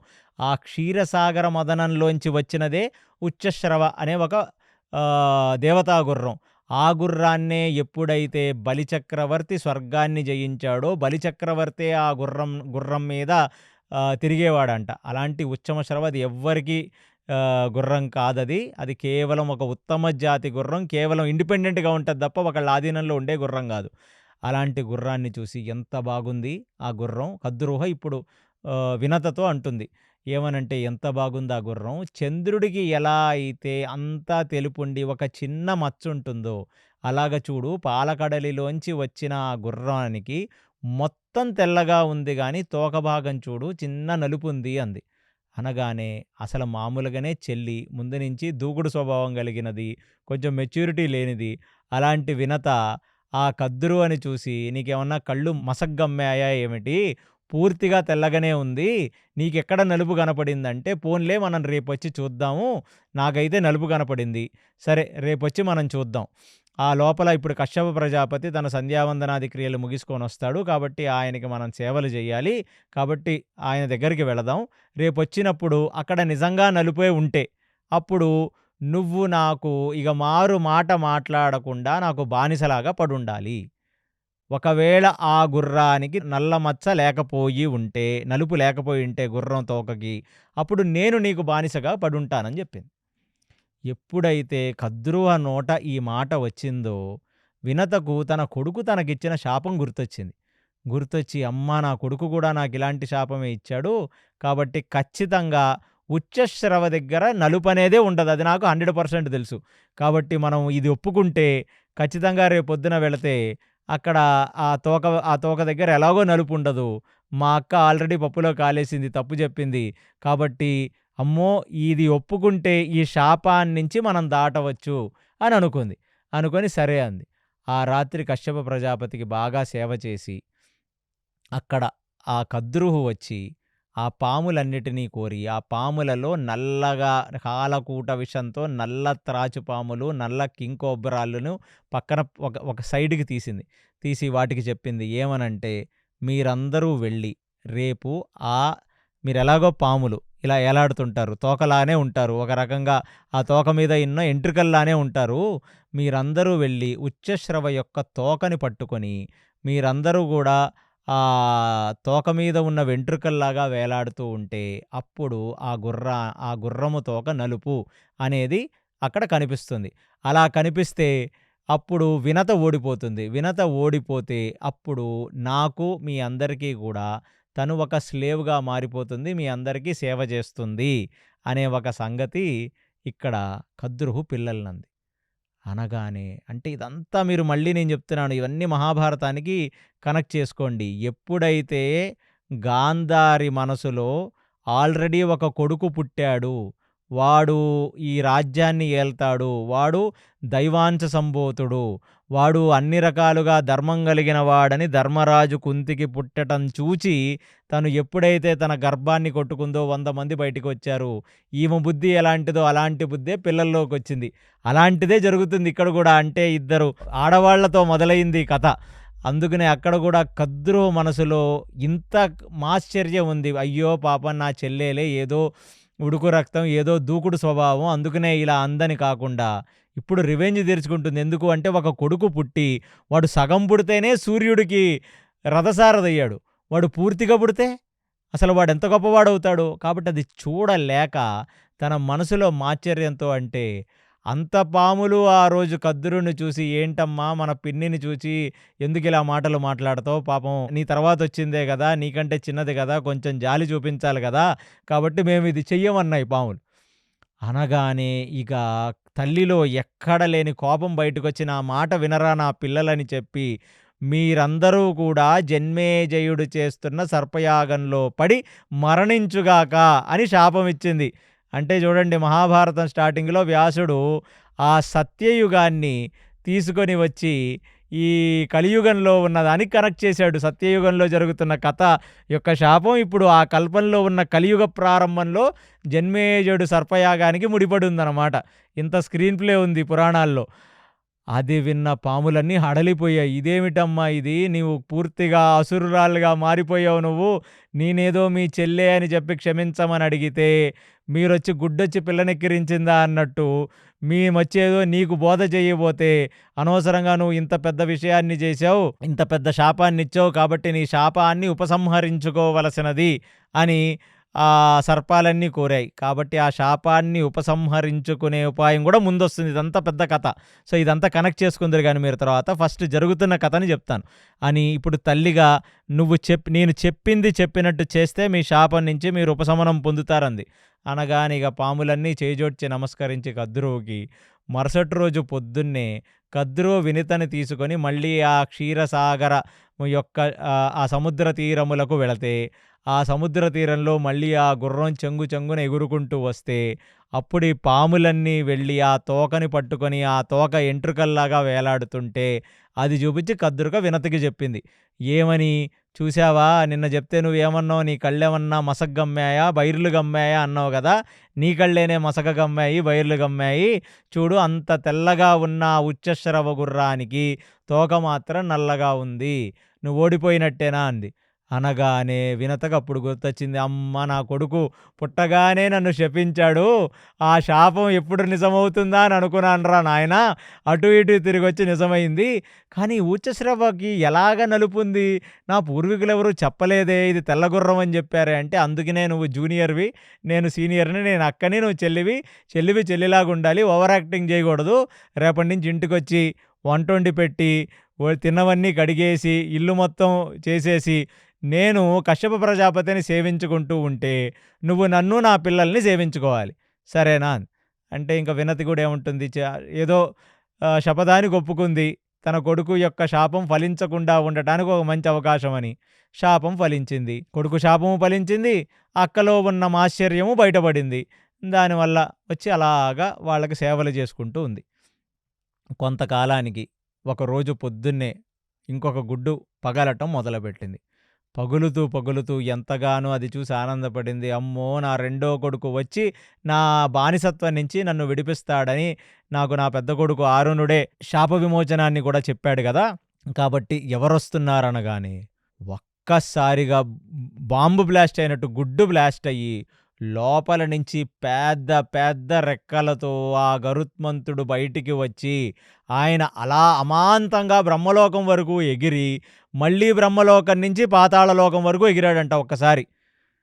అసలు అది చూసి ఏమైనా ఉన్నాడా నా కొడుకు, ఏమిటి బలిష్టంగా స్ట్రాంగ్గా పెద్ద పెద్ద రెక్కలతో ముఖమంతా వెలిగిపోతూ ఏదో ఒక రాజు ఉన్నట్టుగా ఉన్నాడు, రాజపక్షి ఆ గరుత్మంతుడు. అది చూసి ఎంతగానో ఆనందపడిపోయింది వినత. ఓహో, నేను కశ్యప ప్రజాపతిని అడిగాను కదా, వీళ్ళ కంటే గొప్పవాళ్ళు, గొప్ప మేధస్సున్నవాళ్ళు, గొప్ప భుజపరాక్రములున్న వాళ్ళు కావాలని "అబ్బా! ఏమున్నావు నాయనా గరుత్మంతుడా" అని గరుత్మంతుడిని ఆలింగనం చేసుకొని ఆ మాతృ ప్రేమని గరుత్మంతుడితో చూపిస్తుంటే అక్కడికి కద్రువు వచ్చింది. కద్రువు కూడా గరుత్మంతుడిని చూసి వామ్మో! ఇదేమి శరీరం రా నాయనా! ఇది ఎంత పెద్దగా ఉందో, వీడి రెక్కలేంటి ఇంత ధీటుగా ఉన్నాయని చెప్పి అక్కడ ఇప్పుడు వినతిని అడిగింది. నేను గతంలో చెప్పాను గదా! నువ్వు నాకు బానిసగా ఉండాలి ఇక్కడ అని చెప్పి అనగానే, అప్పుడు నువ్వు బానిసవైతే బానిసకు పుట్టిన వాళ్ళు కూడా నాకు బానిసలే. నాకు నా పిల్లలకి వాడు గూడా బానిసే. కాబట్టి వచ్చి వాడిని గూడా రోజు ఇక్కడ పని చేయమని కోరింది. కోరగానే వినిత చాలా బాధపడింది. అయ్యో! నేనెప్పుడు అనవసరంగా అడిగాను కశ్యప ప్రజాపతిని. నా అక్క కంటే గొప్పవాళ్ళు భుజపరాక్రములని. ఏదో చిన్న పిల్లని గారాబంగా ఉంటదేమో, అక్క చూసుకుంటదేమో అంటే, ఈ అక్క రివెంజ్‌కి ఒక లిమిట్ లేకుండా పోయింది. ఇప్పుడు నేనే గాదంట నాకు పుట్టిన గరుత్మంతుడు కూడా సేవలు చేయాలంట వీళ్ళకి అని చెప్పి, నాయనా నాకు పుట్టిన దౌర్భాగ్యానికి నువ్వు కూడా సేవకుడివవుతావు. కానీ నీ అన్న ఒకడు పుట్టాడు గదా! వాడు చెప్పాడు నాయనా నువ్వు పుట్టగానే నువ్వే నా శాపానికి, నువ్వే నా బానిసత్వానికి విమోచనం కలిగిస్తావని అని చెప్పింది. చెప్పగానే గరుత్మంతుడు అప్పుడప్పుడే పెద్దవాడవుతున్నాడు. ఆయనకేం తెలుసు. కాబట్టి వెళ్ళగానే ఇక్కడ కద్రువు ఏం చెప్పిందంటే, ప్రతిరోజు గరుత్మంతుడు అమాంతంగా బ్రహ్మలోకానికి, ఇటు పాతాళ లోకానికి వెళ్ళటం చూసింది గదా! వాళ్ళకి మంచి వెహికల్ అయ్యిందనమాట. ఇప్పుడు ఆ పాముల్ని రోజు పార్కుల చుట్టూ తిప్పటం, ఉద్యానవనాలకు తీసుకెళ్ళటం, ఈ లోకం నుంచి ఆ లోకానికి తీసుకెళ్ళటం, ఈ పనులు అంటే వాళ్ళకొక కారు అయిపోయాడు గరుత్మంతుడిగా. అక్కడ కూర్చోవటం, కద్రువ చెప్తుంది నా పిల్లలకి ఎక్కడికి వెళ్ళాలని ఉందంటే, ఆ పాములన్నిటిని 1000 పాముల్ని తన ఒంటి మీద ఏసుకోవటం, ఎగురుకుంటూ వెళ్ళటం. సో, అలాగా ఆ పాములకు ఎన్ని రకాల ప్రదేశాలు కావాలో అన్ని రకాల ప్రదేశాలకి తిప్పుతున్నాడు. ప్లస్ అతను చాలా ఫాస్ట్‌గా ఎగిరే వ్యక్తి అనమాట. అంటే the fastest Lamborghini, Ferrari car లాంటి వాడు. ఇంక అదొక్కసారి ఆన్ చేసామో అది ఆగదు. అలా ఎగురుతూనే ఉన్నాడు, తీసుకెళ్తూనే ఉన్నాడు. అంతా బానే నడుస్తుంది. సో, ఇక్కడ వినత కూడా సేవ చేసుకుంటుంది అక్కకి. అక్కడ వినత యొక్క కొడుకైన గరుత్మంతుడు తన యొక్క సోదరులైన పాముల్ని చూచుకుంటున్నాడు. కాలం గడుస్తుంది. ఒకానొక రోజు ఆయన ఎగురుతున్నప్పుడు అందులో కొన్ని పాములేమున్నాయంటే, నువ్వు ఎగురుతున్నప్పుడు అటు చూస్తే చూడు సూర్యుడు ఎంత బాగా మెరిసిపోతున్నాడో, అంటే ఏదో పొద్దున్నే ఫ్లైట్‌లో ఎళ్తే సూర్యోదయం కనపడ్డట్టుగా వాళ్ళకి కనబడింది ఇదంతా. ఒకసారి మమ్మల్ని సూర్యుడి దగ్గరికి తీసుకెళ్ళవలసినది అని.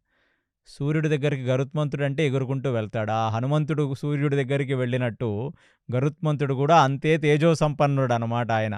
అలాంటిది గరుత్మంతుడు పోతాడు. గరుత్మంతుడు కూడా అతను కూడా కొంచెం చిన్న పిల్లవాడే గదా! వీళ్ళడిగారు. వీళ్ళడిగింది చెయ్యాలి గదా! అని జెప్పి సూర్యుడి దగ్గరికి ఎగురుకుంటూ వెళితే, ఎప్పుడైతే సూర్యుడిని ఇంకా సమీపించనే లేదు, అటువైపుకు కొంచెం దగ్గరికి వెళ్ళాడో, సర్పములన్నీ మాడి మసైపోయి కింద పడిపోయాయి. పడిపోగానే అలా చేతులు కట్టుకొనొచ్చి కద్రువ దగ్గర నించున్నాడు. నించోగానే అసలా కద్రువ గరుత్మంతుడిని అనరాని మాటలని, అప్పుడు ఆ ఇంద్రుడిని ప్రార్థిస్తే, ఇంద్రుడు వచ్చి ఎందుకంటే ఇంద్రుడెవరు సాక్షాత్తు కొడుకే. ఎవరికి కద్రువుకి కూడా కొడుకే ఒక రకంగా. ఎందుకంటే కశ్యపుడికి కొడుకు కాబట్టి. కాబట్టి ఆ ఇంద్రుడు వచ్చి ఈ సర్పములన్నిటిని రక్షించాడు. రక్షించగానే గరుత్మంతుడికి చెప్పింది, "ఒళ్ళు పెరగగానే సరిపోదు. బుద్ధి పెరగాలి నీకు. కాబట్టి అసలు సూర్యమండలం వైపుకు వెళితే మండి మసైపోరు. కాబట్టి వాళ్ళడిగితే మాత్రం నువ్వెలా తీసుకెళ్ళావు?" అని చెప్పి చాలా దుర్భాషలాడి తిట్టింది. ఆ రోజు మొట్టమొదటిసారిగా గరుత్మంతుడి యొక్క మనసు చిముక్కుమంది. ఎందుకంటే గరుత్మంతుడికి లౌక్యం తెలీదు. ఇంకా చిన్న పిల్లవాడు, పుట్టాడు, అప్పటినుంచి వీళ్ళకి సేవ చేసుకుంటున్నాడు. అంటే తల్లి ఏ సేవ చేస్తుందో కొడుకు కూడా అదే సేవ చేసుకుంటున్నాడు. ఆ రోజు మొట్టమొదటిసారిగా వచ్చి తన తల్లిని అడిగాడు, "ఏంటమ్మా ఈ బ్రతుకు? నువ్వు వీళ్ళకి సేవ చేయటమే, నేను వీళ్ళకి సేవ చేయటమే. నేనింకా ప్రేమగా వాళ్ళు అడిగారని తీసుకెళ్తే వాళ్ళు తట్టుకోలేక పడిపోయారు. కాబట్టి ఈ సేవ నుంచి బయటికి వెళ్ళడం ఎలాగా?" అని అడిగితే తను చెప్పింది. ఎవరు? వినత. ఏమనంటే, "నువ్వెళ్ళి ఆ పాములనే అడుగు. ఇందులోంచి బయటికి వెళ్ళటం ఎలాగో వాళ్ళే చెప్తారు నీకు నాయనా" అనగానే అప్పుడు గరుత్మంతుడు వెళ్ళి అక్కడ ఉన్న పాములన్నిటిని అడిగాడనమాట. గొప్ప గొప్ప పాములన్నీ అక్కడే ఉన్నాయి. ఆదిశేషువు నుంచి, వాసుకి నుంచి, తక్షకుడి నుంచి అన్ని గొప్ప పాములన్నీ ఉన్నాయనమాట ఆ 1000 పాముల్లో. వాళ్ళనడిగితే అప్పుడు పాములు బాగా ఆలోచించాయి. ఆలోచించి ఏమనుకున్నాయంటే, అమ్మో! ఈ గరుత్మంతుడు మహాశక్తి పరుడు. ఎక్కడ బ్రహ్మలోకానికి వెళ్తాడు, పాతాళ లోకానికి వెళ్తాడు. పైనుంచి కింద వరకు కొన్ని సెకండ్స్‌లో కొట్టేస్తాడు గదా! ధీటైన శరీరం. కాబట్టి వీళ్ళు, వాళ్ళు చెప్పుకుంటుంటే మేము విన్నాం. స్వర్గంలో అమృతం ఉంటుంది. ఓకే. ఆల్రెడీ మోహిని అవతారంగా వచ్చి సమస్త దేవతలకు అమృతం ఇచ్చిన తర్వాత, అసురులందరినీ మోసం చేసిన తర్వాత, అక్కడ ఆ అమృతాన్ని తీసుకొని వెళ్ళి ఒక పెద్ద లాకర్‌లో పెట్టి అక్కడ దాచారనమాట. అమృత భాండాగారం స్వర్గలోకంలో హైయెస్ట్ సెక్యూరిటీ మధ్యన ఉంటుంది. ఆ అమృతాన్ని ఎవరు తీసుకోలేరు. అసల ఈ అసురులందరూ స్వర్గాన్ని ఆక్రమించుకుందామని ఎందుకనుకుంటారు? ఈ రావణుడు గాని, కుంభకర్ణుడు గాని, ఈ హిరణ్యకశిపుడు గాని, బలి గాని ఎవరైనా రాక్షసులు ఎందుకంటే ఆ స్వర్గలోక భోగాలను అనుభవిద్దాం. అక్కడున్న అమృతాన్ని తాగుదాం. ఇదే వాళ్ళ ఆలోచన. అందుకు వాళ్ళు స్వర్గలోకం మీద అటాక్ చేస్తుంటారు. అలాంటిది ఇవాళ అక్కడ ఉన్న సర్పాలన్నీ ఏమడిగాయంటే, నువ్వు ఎక్కడికన్నా ఎళ్ళగలవు కాబట్టి, అందులోనూ నువ్వు తేజో సంపన్నుడివి. నువ్వు సూర్యుడి దగ్గరికే వెళ్ళగలిగేలా ఉన్నాడు. నీ తమ్ముడు ఆల్రెడీ సూర్యుడి దగ్గరే ఉన్నాడు రథసారథిగా. కాబట్టి ఆ దేవలోకంలో ఉన్న అమృతాన్ని తెచ్చి మాకి. నువ్వు అమృతాన్నిస్తే నిన్ను, నీ తల్లిని వదిలేస్తాం. మేము బానిసత్వం నుంచి అన్నా. అబ్బా! ఇంకింతకంటే మహా అవకాశం ఎక్కడ దొరుకుతుంది గరుత్మంతుడికి. అగ్రీమెంట్ సైన్ చేయమన్నాడు. వాళ్ళు కూడా పాములన్నీ కూడా సైన్ చేశాయి. నువ్వు మాకు అమృతాన్ని తీసుకొని వస్తే నేను మిమ్మల్ని వదిలేస్తాం అనేది. ఇప్పుడు ఆ గరుత్మంతుడు వచ్చి తల్లి కాళ్ళకు దండం పెట్టి, కల్లి యొక్క ఆశీర్వాదములతో ఇప్పుడు స్వర్గానికి వెళ్ళి ఆ అమృతాన్ని తీసుకొద్దామని అనుకుంటున్నాడు. గరుత్మంతుడు తన తల్లైన వినత దగ్గరకొచ్చి ఆమెకి పాదాభివందనం చేసి సాష్టాంగ నమస్కారం చేసి, అమ్మా నువ్వెంతగానో బాధపడ్డావు. కొన్ని వందల సంవత్సరాలుగా కద్రుకి, పాములకి ఎన్నో రకాల సేవలు చేస్తున్నావు. నీ బానిసత్వం పోయే రోజులు దగ్గరలోనే ఉన్నాయి. పాములందరూ కలిసి నాతో ఒక ఎంఓయూ చేయించుకున్నారు. మెమరాండమ్ ఆఫ్ అండర్స్టాండింగ్ రాయించుకొని సంతకాలు పెట్టారు. ఏమిటంటే, నేను వెళ్ళి ఆ స్వర్గలోకంలో ఉన్న అమృత కలశాన్ని తీసుకొని వచ్చి పాములకిస్తే మన యొక్క ఈ బానిసత్వం నుంచి మనల్ని విడుదల చేస్తారు అని చెప్పారు. కాబట్టి నువ్వు గతంలో ఏదైతే ఆ కద్రూహతో ఆ తోక గురించి మాట్లాడి ఓడిపోయి నువ్వు బానిసత్వంలోకెళ్ళావో, అలాగా ఇప్పుడు నేను వెళ్ళి ఈ అమృత కలశాన్ని తీసుకొనొచ్చి నీ బానిసత్వం నుంచి నిన్ను విడుదల చేస్తాను అని చెప్పి అక్కడి నుంచి తల్లికి పాదాభివందనం చేస్తే, తల్లి ఎన్నో రకాల రక్షలు పెట్టింది. అంటే వాయువు నిన్ను కాపాడుగాక, చంద్రుడు నిన్ను కాపాడుగాక, సూర్యుడు నిన్ను కాపాడుగాక, అగ్ని నిన్ను కాపాడుగాక అని ఎన్నో రకాల రక్షలు పెట్టి ఆ కొడుకుని ముద్దాడి అక్కడి నుంచి తను వెళ్ళవలసినదిగా ఆదేశించింది. ఆదేశించిన తర్వాత తనకి చాలా ఆకలి కలిగింది గరుత్మంతుడికి. ఆకలి కలిగితే నేనిప్పుడు ఎవరినన్నా తినాలి, ఏమైనా తినాలి. కాబట్టి ఎక్కడికి వెళ్ళి ఎవరిని తినాలి? నేను స్వర్గలోకానికి వెళ్ళి ఇంత పెద్ద యుద్ధం చెయ్యాలంటే నాకు ఎన్నో రకాల ఎనర్జీ డ్రింక్స్ కావాలి, ఫుడ్ కావాలి. కాబట్టి ఎక్కడికి వెళ్ళాలంటే కశ్యప ప్రజాపతి ఏమన్నాడంటే, ఆయన తండ్రి ఎక్కడైతే ఏ బ్రహ్మజ్ఞానం తెలియని వాడు ఉంటాడో, ఎక్కడైతే ఎవరు కూడా తపస్సు లాంటిది చెయ్యకుండా ఉంటాడో, ఎక్కడైతే జనులందరూ కేవలం ఇంద్రియలోలులుగా కామక్రోధాలకు బానిసలై బ్రతుకుతుంటారో, అలాంటి వాళ్ళందరూ కలిసి నిషాద తెగగా ఒక దగ్గర బ్రతుకుతున్నారు. ఇలాంటి నిషాదులే మనకి అందులో పుట్టిన వాడే ఏకలవ్యుడు కూడా. మనకు మహాభారతంలో ఈ నిషాద తెగ చాలాసార్లు వస్తుందన్నమాట. అలాగ కౌరవుల వైపు పోరాడిన వాళ్ళు కూడా ఈ నిషాదులే. అలాంటి నిషాదులు ఉండే ఒక ద్వీపాన్ని చూపించి, ఇక్కడికెళ్ళి ఇక్కడున్న వాళ్ళందరినీ నువ్వు తినవలసినది అని కోరాడు. కోరగానే ఒక్కసారిగా తన యొక్క రెక్కలను చాచి ఎగిరి ఆ ద్వీపం లోపలికి వెళ్ళి తను నోరు తెరిసి ఇలా లోపలికి పీలిస్తే మొత్తం నిషాద తెగ లోపలికి వెళ్ళిపోయి ఆయనకి జీర్ణం కూడా అయిపోయింది. అది ఆయనకున్న శక్తి. సూపర్ హ్యూమన్ కదా వీళ్ళంతా.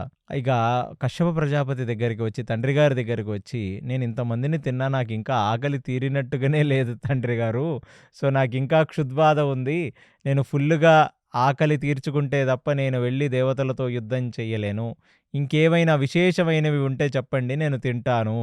ఇంకేమన్నా స్పెషల్ ఎనర్జీ డ్రింక్స్ లాంటివి ఏమన్నా వచ్చాయా మార్కెట్‌లో అంటే, అక్కడ ఈ కశ్యప ప్రజాపతి గారు ఏం చెప్పారంటే, ఆయన చూసారు. అంటే ఎవరెవరైతే భూమి మీద భారంగా బ్రతుకుతున్నారో వాళ్ళందరినీ తీసేస్తున్నాడు ఆయన కశ్యప ప్రజాపతి కూడా ఇక్కడ తాత్వికంగా. అక్కడ చెప్పాడేంటంటే, పూర్వజన్మలో ఒక ఇద్దరు ఋషులు ఒకటే పనిగా దెబ్బలాడుకుంటూ ఉండేవాళ్ళు. వాళ్ళిద్దరికీ ఒకళ్ళంటే ఒకళ్ళకి వైర్యం. ఆ జన్మ శత్రువులు వాళ్ళు. ఎన్నో జన్మలుగా శత్రువులు ఆ మాటికొస్తే. అలాంటిది అన్న పేరు సుప్రతీక, తమ్ముడి పేరు విభవస. వీళ్ళిద్దరూ గూడా అలా తరచుగా దెబ్బలాడుకొని ఆస్తి గొడవల్లో చెరుసగం పంచుకోవాలని, అన్నేమో పంచకూడదని, తమ్ముడేమో నాకు పంచాలని ఇద్దరూ దెబ్బలాడుకొని పూర్వజన్మలో ఒకడిని ఒకళ్ళు శపించుకొని, అందులో తమ్ముడేమో అన్నని "నువ్వు ఏనుగైపోవుగాక" అని శపించాడు. అలాగా అన్నేమో తమ్ముడిని "నువ్వు తాబేలైపోవుగాక" అని తమ్ముడిని శపించాడు. వీళ్ళిద్దరూ కలిసి ఇప్పుడు పెద్ద తాబేలు, పెద్ద ఏనుగుగా భూమండలంలో సంచరిస్తున్నారు. ఇప్పటికీ తాబేలైనా, ఏనుగైనా వాళ్ళ పూర్వజన్మ వాసనలను బట్టి వాళ్ళకున్న శత్రుత్వం పోక విపరీతమైన గొడవలు పడుతూ వాళ్ళెక్కడుంటే అక్కడ ఒక చిన్న యుద్ధమే జరుగుతుంటది. వాళ్ళకేమో దేహాలు పెద్ద పెద్ద దేహాలిచ్చారు భగవంతుడు. ఆ దేహాలతో వాళ్ళు అసల మామూలుగా గొడవ పడరు నాయన. దగ్గరకొచ్చిన మనుషులందరూ నుజ్జు నుజ్జయిపోతారు. ఇక ఆ ఏనుగైతే దొరికిన చెట్టు దొరికినట్టు తీసేసి ఇసిరేస్తుంది. ఇక ఆ తాబేలైతే నీళ్ళల్లో ఉన్న దేనిని బ్రతకనివ్వకుండా అంతా నాశనం చేస్తుంది. ఇద్దరు కలిసి కొట్టుకుంటే మొత్తం ఈ సృష్టి మొత్తం నాశనమయ్యే పరిస్థితికొచ్చింది ఇక్కడంతా. కాబట్టి వీళ్ళని తింటే కరెక్ట్‌గా అరుగుద్ది నీకు. కరెక్ట్‌గా నీకు ఎనర్జీ వస్తదంటే, వాళ్ళెక్కడున్నారని అడిగితే తండ్రి చూపించాడు పలానా ఇక్కడున్నారని. అక్కడికి గరుత్మంతుడు శరవేగంగా ఎగిరి, ఆ 2 కాళ్ళతో, ఒక కాలుతో తాబేలుని, ఒక కాలుతో ఏనుగుని పట్టుకొని, వీటిని ఎక్కడన్నా పెట్టి తినాలి, ఎక్కడ పెట్టి తినాలి అని చెప్పి ఎదురు చూస్తూ, ఎగురుతూ ఉంటే, అక్కడ ఒక విచిత్రం జరిగింది. ఒక చెట్టు గరుత్మంతుడితో మాట్లాడటం మొదలుపెట్టింది. ఆ చెట్టు ఏమిటంటే, రౌహిణ అనే ఒక గొప్ప తత్వవేత్త, ఒక పెద్ద యోగి పుంగవుడు ఆయన. ఆయన ఒక చెట్టయ్యాడు. చెట్లల్లో ప్రాణం ఉంటదనే గదా! అవి మనకి ఎన్నో రకాల పళ్ళు, కూరగాయలు అన్నీ ఇస్తాయి. చెట్లలో ప్రాణం ఉంటదని నిరూపణ అయింది. అలాగా ఆ చెట్టు మాట్లాడే చెట్టు. అంత దివ్యజ్ఞానం తెలిసిన చెట్టు, బ్రహ్మజ్ఞానం తెలిసిన చెట్టు. ఆ చెట్టు పిలిచి, "నువ్వు నా మీద పెట్టుకొని వీటిని తినమంది." అంటే అది ఎంత పెద్ద చెట్టో, ఈ 'అవతార్' మూవీలో లాగా మహావృక్షం అది. ఆ వృక్షం దగ్గరికెళ్ళి ఒక కొమ్మ మీద తాబేలుని, ఒక కొమ్మ మీదని ఆ ఏనుగుని పెట్టి వాటిని చీల్చి తిందామని అనుకుంటున్నాడు. పక్షి ఏదైనా కాళ్ళతో పట్టుకొని వెళ్ళి అది పెట్టి ఒక చెట్టు మీద చీల్చుకొని తింటుంది గదా! అలాగే గరుత్మంతుడు గూడా పక్షే గదా మరి. తిందామని అనుకుంటున్న టైంలో అక్కడ ఆ కొమ్మ ఈ తాబేలు యొక్క వెయిట్‌కి, ఏనుగు యొక్క వెయిట్‌కి కొమ్మిరిగింది. కొమ్మ విరగ్గానే కొమ్మ కింద చూస్తే చిన్న చిన్న చిన్న ఆకారాలతో చాలామంది ఋషులు తలకిందలుగా ఆ కొమ్మ మీద ఉండి వాళ్ళు యోగ సాధన చేస్తున్నారు. వాళ్ళనే వాలకిల్య ఋషులు అని అంటారనమాట. ఆ వాలకిల్య ఋషులు అక్కడ తపస్సు చేసుకుంటున్నారన్న సంగతి ఆ చెట్టు చెప్పలేదు. గరుత్మంతుడికి కనపడలేదు. కానీ ఎప్పుడైతే కొమ్మ విరిగి కింద పడుతుందో అప్పుడు కనపడ్డారు.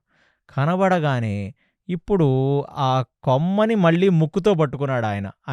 తన యొక్క పక్షి యొక్క ముక్కుతో కొమ్మను పట్టుకున్నాడు. ఒక కాలుతోనేమో తాబేలుని, ఒక కాలుతో ఏనుగుని, కొమ్మతోనేమో ఈ చెట్టు యొక్క కొమ్మని పట్టుకొని ఏం చేయాలో తెలీదు. ఎక్కడ పెట్టాలో తెలీదు. చిన్న చిన్నగా ఉంటారు వాళ్ళు. ఎంతుంటారంటే ఒక అంగుష్టికం అంతుంటారు. లిల్లీ పుట్‌లా ఉంటారు వాళ్ళు. మళ్ళీ అది తీసుకొని కశ్యప ప్రజాపతి దగ్గరికొచ్చి, "నేనిది పెట్టుకొని తిందామని అనుకుంటున్న తరుణంలో ఇలాంటిది ఎదురయ్యింది. తండ్రి గారు ఏం చెయ్యాలంటే" ఆయన "నువ్వు ముందుకు వంగి ఆ చెట్టు యొక్క కొమ్మని భూమికి దగ్గరగా తీసుకొనొచ్చి ఉంచు. నేను వీళ్ళందరినీ దూకేయమంటాను వాలకిల్యులని" చెప్పి కశ్యప ప్రజాపతి వాలకిల్య ఋషులతో "నా కొడుకు దీన్ని కిందకు తీసుకొని వస్తాడు. మీరక్కడి నుంచి దూకి ఇక్కడి నుంచి వెళ్ళిపోవలసినది" అని కోరగానే కిందకు వంగాడు. అక్కడి నుంచి వాలకిల్య ఋషులు దూకేశారు.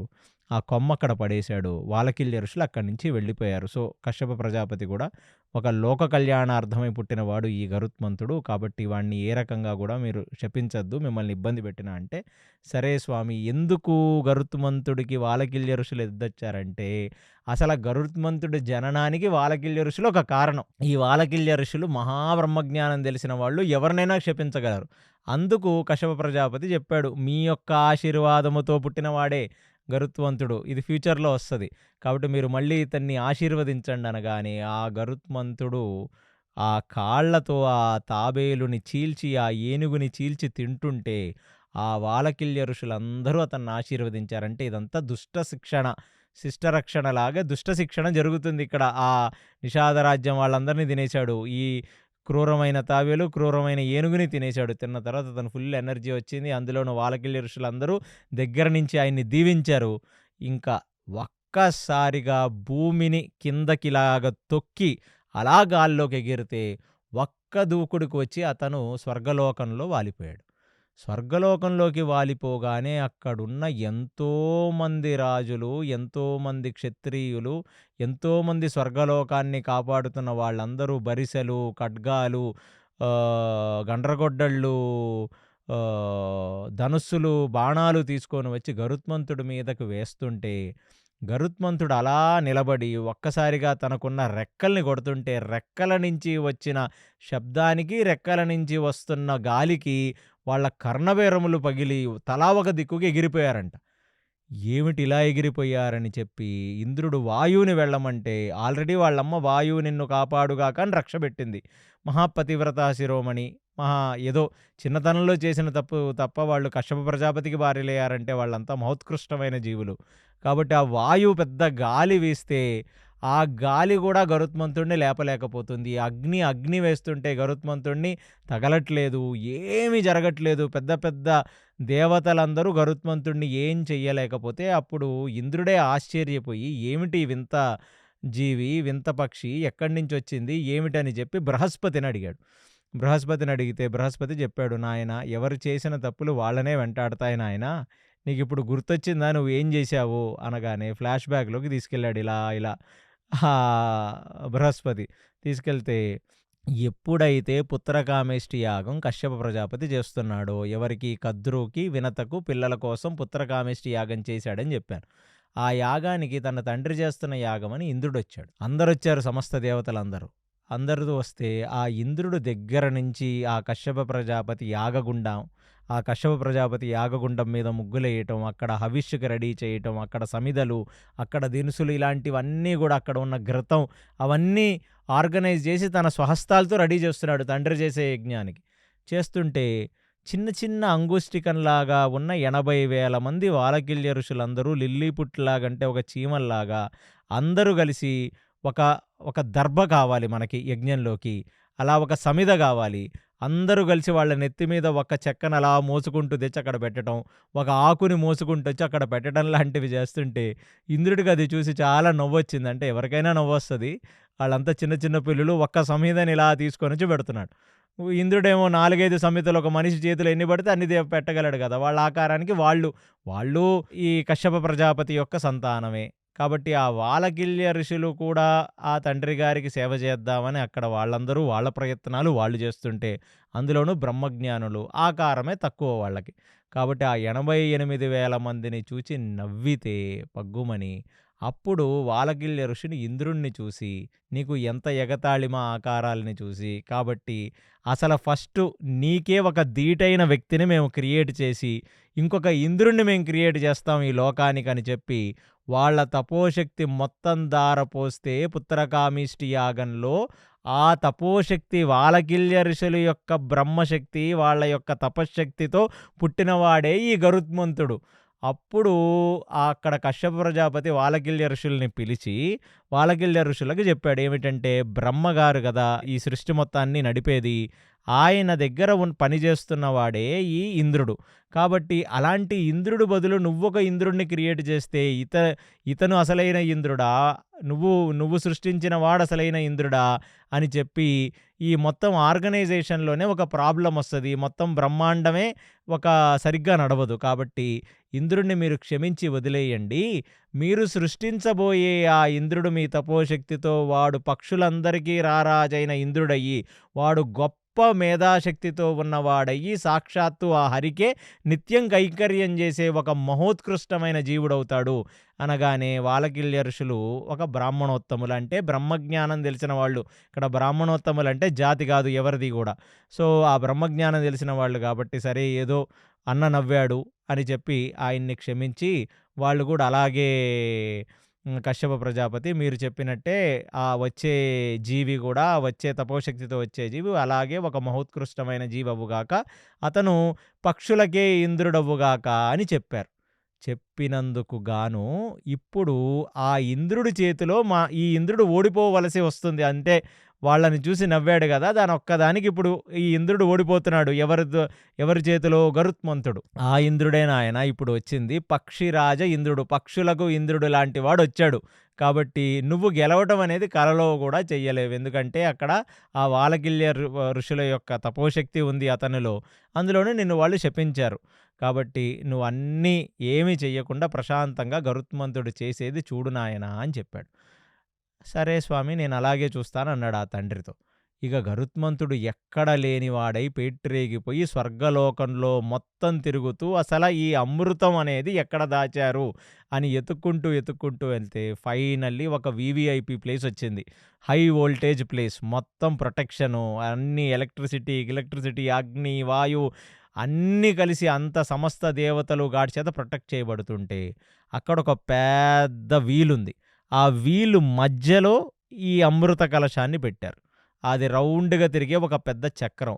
ఆ చక్రానికి ఎన్నో రకాల పుల్లలున్నాయి. చాలా గ్యాప్ తక్కువుండి ఎన్నో కోట్ల పుల్లలున్నాయి.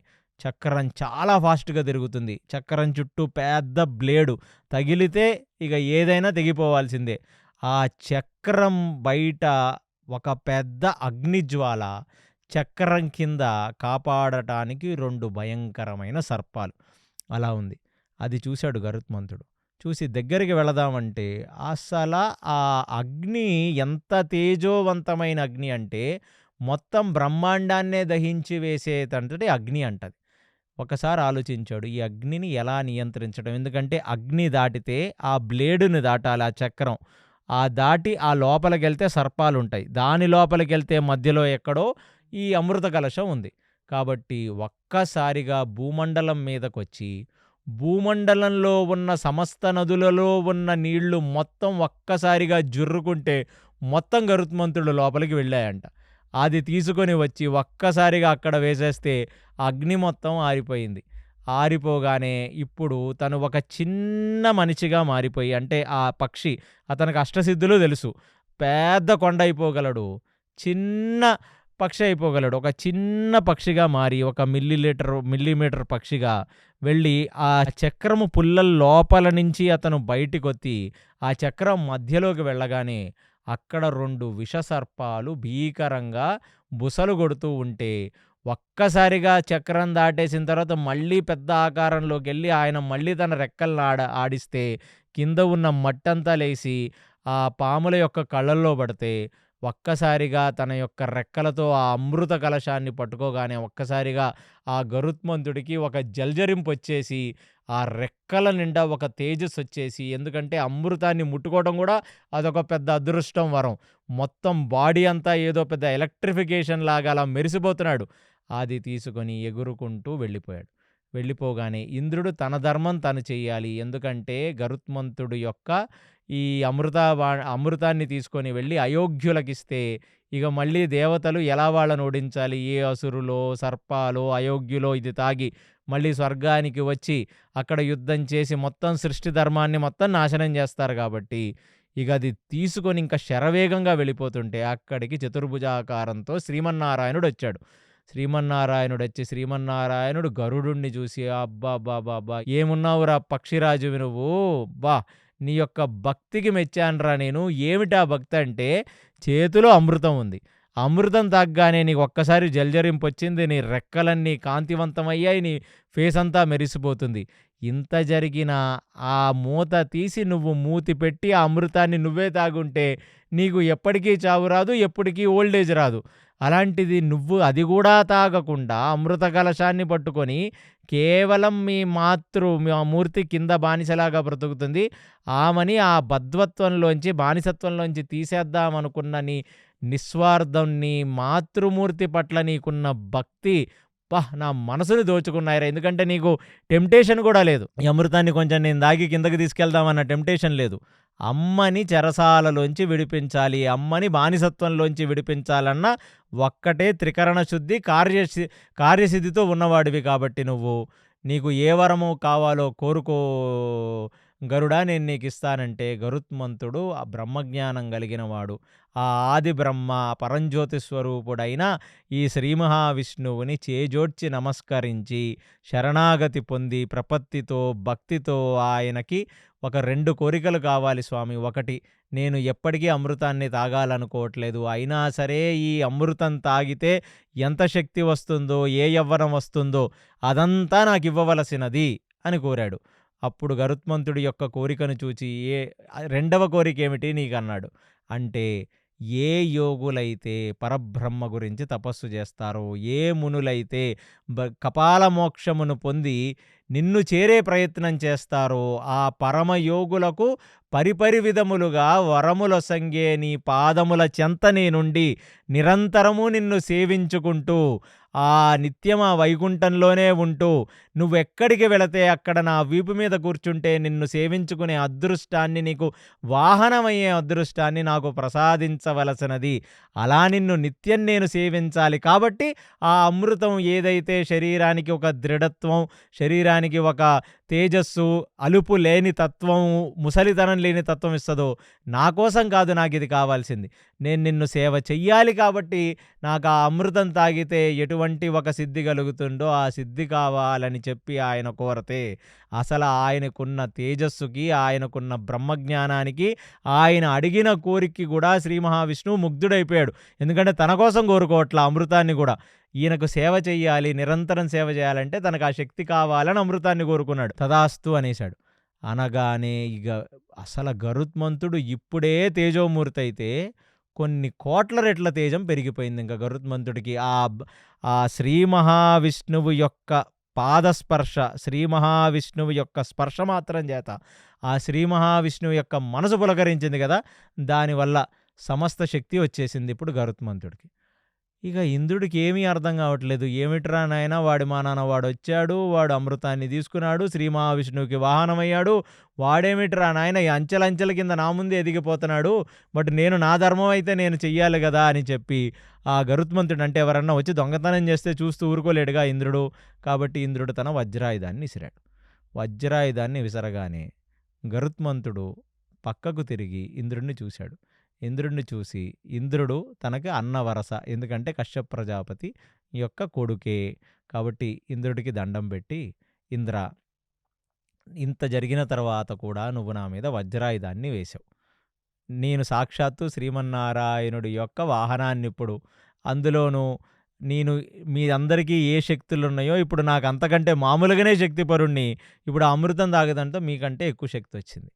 కాబట్టి నువ్వు వజ్రాయుధం వేసావు. నీ మీద గౌరవంతో అంతకంటే ముందు ఆ దధీచి ముని యొక్క ఎముకలతో చేసిన ఆ వజ్రాయుధం కాబట్టి దధీచ ముని మహాజ్ఞాని, మహాబ్రహ్మ తేజస్సు కలిగిన వాడి.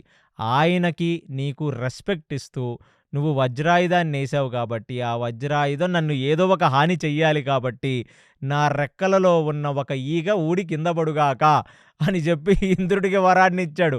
అంటే నీ మీద గౌరవంతో నువ్వు వేసిన ఆయుధానికి నా ఒక ఈకరాలి కింద పడుతుందే తప్ప, అంటే ఆయన తలుచుకుంటే ఆ ఆయుధం కూడా ఒక ఈక కూడా పీకలేరంటానికి ఇది ఒక కరెక్ట్ ఉదాహరణ ఇది. అది చూసి ఇంద్రుడు నిర్ఘాంతపోయాడు. ఇదేమిట్రా నాయన, నేను ఇంత గొప్పవాడిని, నేను ఎవరినన్నా శాసించగలను, బలిచక్రవర్తి లాంటి వాళ్ళు కూడా నా ముందు నిలవటానికి ఒకానొక సందర్భంలో భయపడిన వాళ్ళు, అలాంటిది గరుత్మంతుడేంటి కామెడీ చేస్తున్నాడు, వచ్చాడు, అమృత కలశాన్ని తీసుకున్నాడు, విష్ణుమూర్తిని మెప్పించాడు, వాహనమయ్యాడు.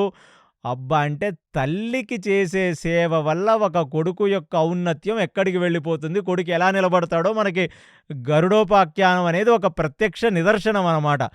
అలాంటిది చేజోడ్చి నమస్కరించి చిన్నవాడైన తమ్ముడైన ఇంద్రుడు ఇప్పుడు అడుగుతున్నాడు, చూడు నీకు ఆల్రెడీ అమృతం తాగే శక్తి ఉంది, అందులోనూ నువ్వు అమృతాన్ని ఎప్పుడైతే ఇక్కడి నుంచి లేపేశావో అప్పుడే నేను చూస్తున్నాను నువ్వేమైనా తాగుతావేమని. అంటే నువ్వు తాగట్లా, నువ్వు నీ తల్లిని బందీ అయిన దాసత్వంలోంచి నేను విడుదల చేయడానికి తీసుకెళ్తున్నావు. తల్లి మీద ఉన్న ప్రేమ నీకు అలాంటిది.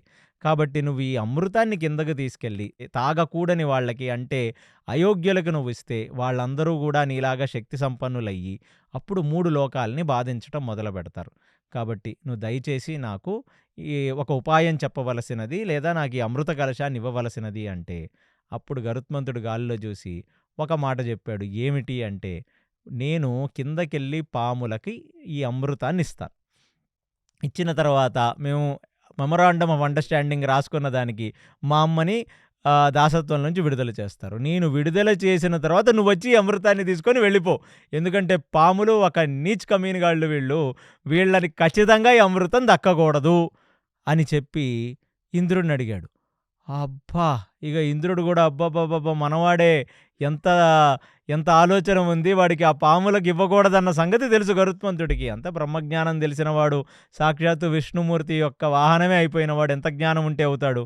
కాబట్టి నువ్వు చెప్పిన ప్రణాళిక బానే ఉంది. అలాగే చెయ్యమంటే ఎగురుకుంటూ వచ్చి కింద కుశగ్రాసం దర్భలతో చేసిన ఒక పెద్ద చాప మీద ఈ అమృతాన్ని పెట్టాడు. ఆ అమృత భాండాగారంలో అంటే ఏ అమృత కలశం మొత్తం మణులు, మర్కట మాణిక్యాలతో మెరిసిపోతుంటే, అక్కడి నుంచి మంచి సువాసన వస్తుంటే, ఒక్కసారిగా పాములన్నీ మైమరిచిపోయాయి. మైమరిచిన తర్వాత అప్పుడు చూపిచ్చాడు. మీరు రాసిన ఈ అగ్రిమెంట్ ప్రకారం మా అమ్మగారిని మీరు దాసత్వంలోంచి విడుదల చేస్తున్నారా? లేరా? అని. చేస్తున్నాం అంటే, అయితే సంతకం పెట్టండి అన్నాడు. వాళ్ళు పెట్టేశారు.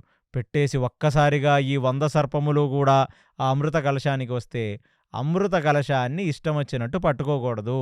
మీరందరూ ఫస్ట్ స్నానాలది చేసి, మీరందరూ శౌచంతో ఉన్న తర్వాతనే ఈ అమృతాన్ని తాగాలి అని చెప్పి, అక్కడి నుంచి వాళ్ళ అమ్మగారిని ఆ కద్రువ చూస్తుండగా ఆ వినితని దాసత్వంలోంచి విడుదల చేశాడు.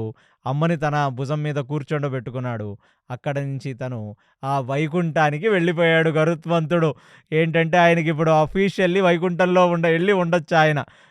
అసల పుట్టి ఎన్ని క్షణాలయ్యింది. అసల ఇమ్మీడియేట్‌లీ భగవంతుడి యొక్క మనసు దోచుకోనంటే తల్లికి సేవ చేస్తే, భగవంతుడు మనసు గూడా మీరు దోచుకోవచ్చనటానికి గరుత్మంతుడి యొక్క స్టోరీయే ఒక మహోత్కృష్టమైన స్టోరీ. అలాంటిది తల్లిని తీసుకొని మోక్షానికి ఇచ్చేశాడు. కొడుకు తీసుకెళ్ళిపోయి వైకుంఠానికి తీసుకెళ్ళిపోయాడు అక్కడి నుంచి వినితను. తీసుకెళ్ళిపోగానే ఇక ఏం జేయాలో అర్థం గాక కద్రు అక్కడ కూర్చొని చూస్తుంది. చూస్తుంటే ఈ పాములన్నీ ఎళ్ళాయి. పక్కనే ఉన్న ఒక సరస్సులో స్నానం చేశాయి.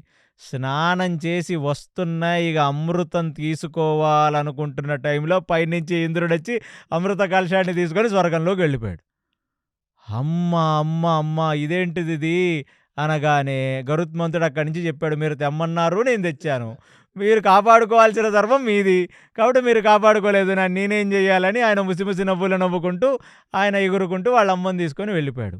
ఇక పాములన్నీ తలబట్టుకొని, ఏమిటిరా నాయనా ఈ దుస్థితి, కనీసం ఈ అమృతం ఎక్కడ పెట్టారో ఆ చాప మీద, ఆ దర్భముల యొక్క చాప మీద పెట్టారు గదా!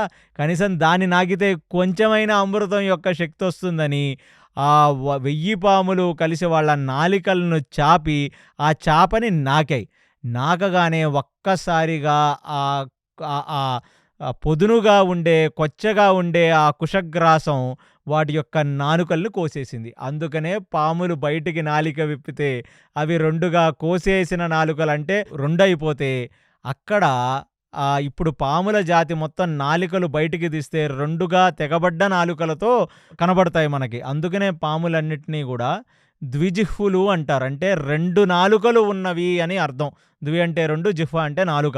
అలాగా ఇవన్నీ ద్విజిహ్వులుగా ఇగ ఈ లోకంలో ఉంటాయి. అందుకనే లోకంలో ఉన్న పాములన్నీ తన నాలికని బయటికి తీస్తే అవి 2గా చీలిపోయి ఉంటాయన్నమాట. ఈ కథ ఇక్కడి నుంచి వస్తుంది. ఈ పురాణ కథ నుంచి, మహాభారతంలో కృతయుగంలో జరుగుతున్న ఒక కథ. ఇక కద్రుహ కూడా నెత్తిపట్టుకుంది. ఇక పాములు కూడా ఏమి చేయాలో అర్థం గాక నెత్తిపట్టుకున్నాయి. అక్కడి నుంచి గరుత్మంతుడు తన తల్లిని తీసుకొని ఆ స్వర్గలోకం మీదగా అందరూ దేవతలందరూ స్తోత్రం చేస్తుండగా అనంత వైకుంఠ లోకాలకు వెళ్ళిపోవటంతో ఇక్కడ ఈ గరుడోపాఖ్యానం అంటే గరుడు యొక్క చరిత్ర, గరుడు యొక్క జననం అంతా ఇక్కడ ముగుస్తుంది. ఇది ఎవరైతే విన్నారో వారికి విశేషమైన పుణ్యం, వారికి విశేషమైన తపోశక్తి వస్తుందని మనకు శాస్త్రం.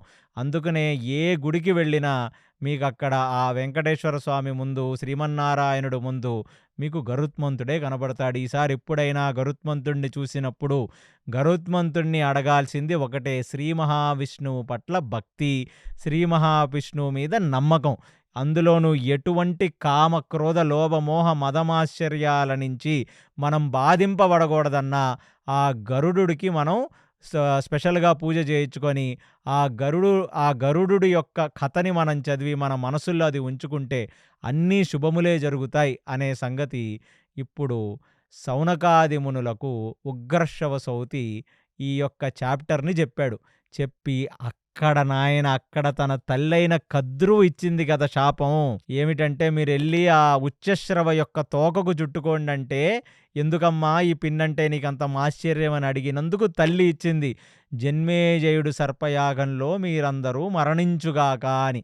అందుకు ఈ ఉతంకుడు వచ్చి జన్మేజయుడిని ప్రేరేపించడం, జన్మేజయుడు ఈ సర్పయాగం చెయ్యటం. దీని తర్వాత ఏం జరిగిందనేది ఈ కథ ఇంకా పెద్ద కథ. దీని తర్వాత సర్పములేం చేశాయి ఇదంతా మనం వచ్చే పాడ్‌కాస్ట్‌లో తెలుసుకుందాం.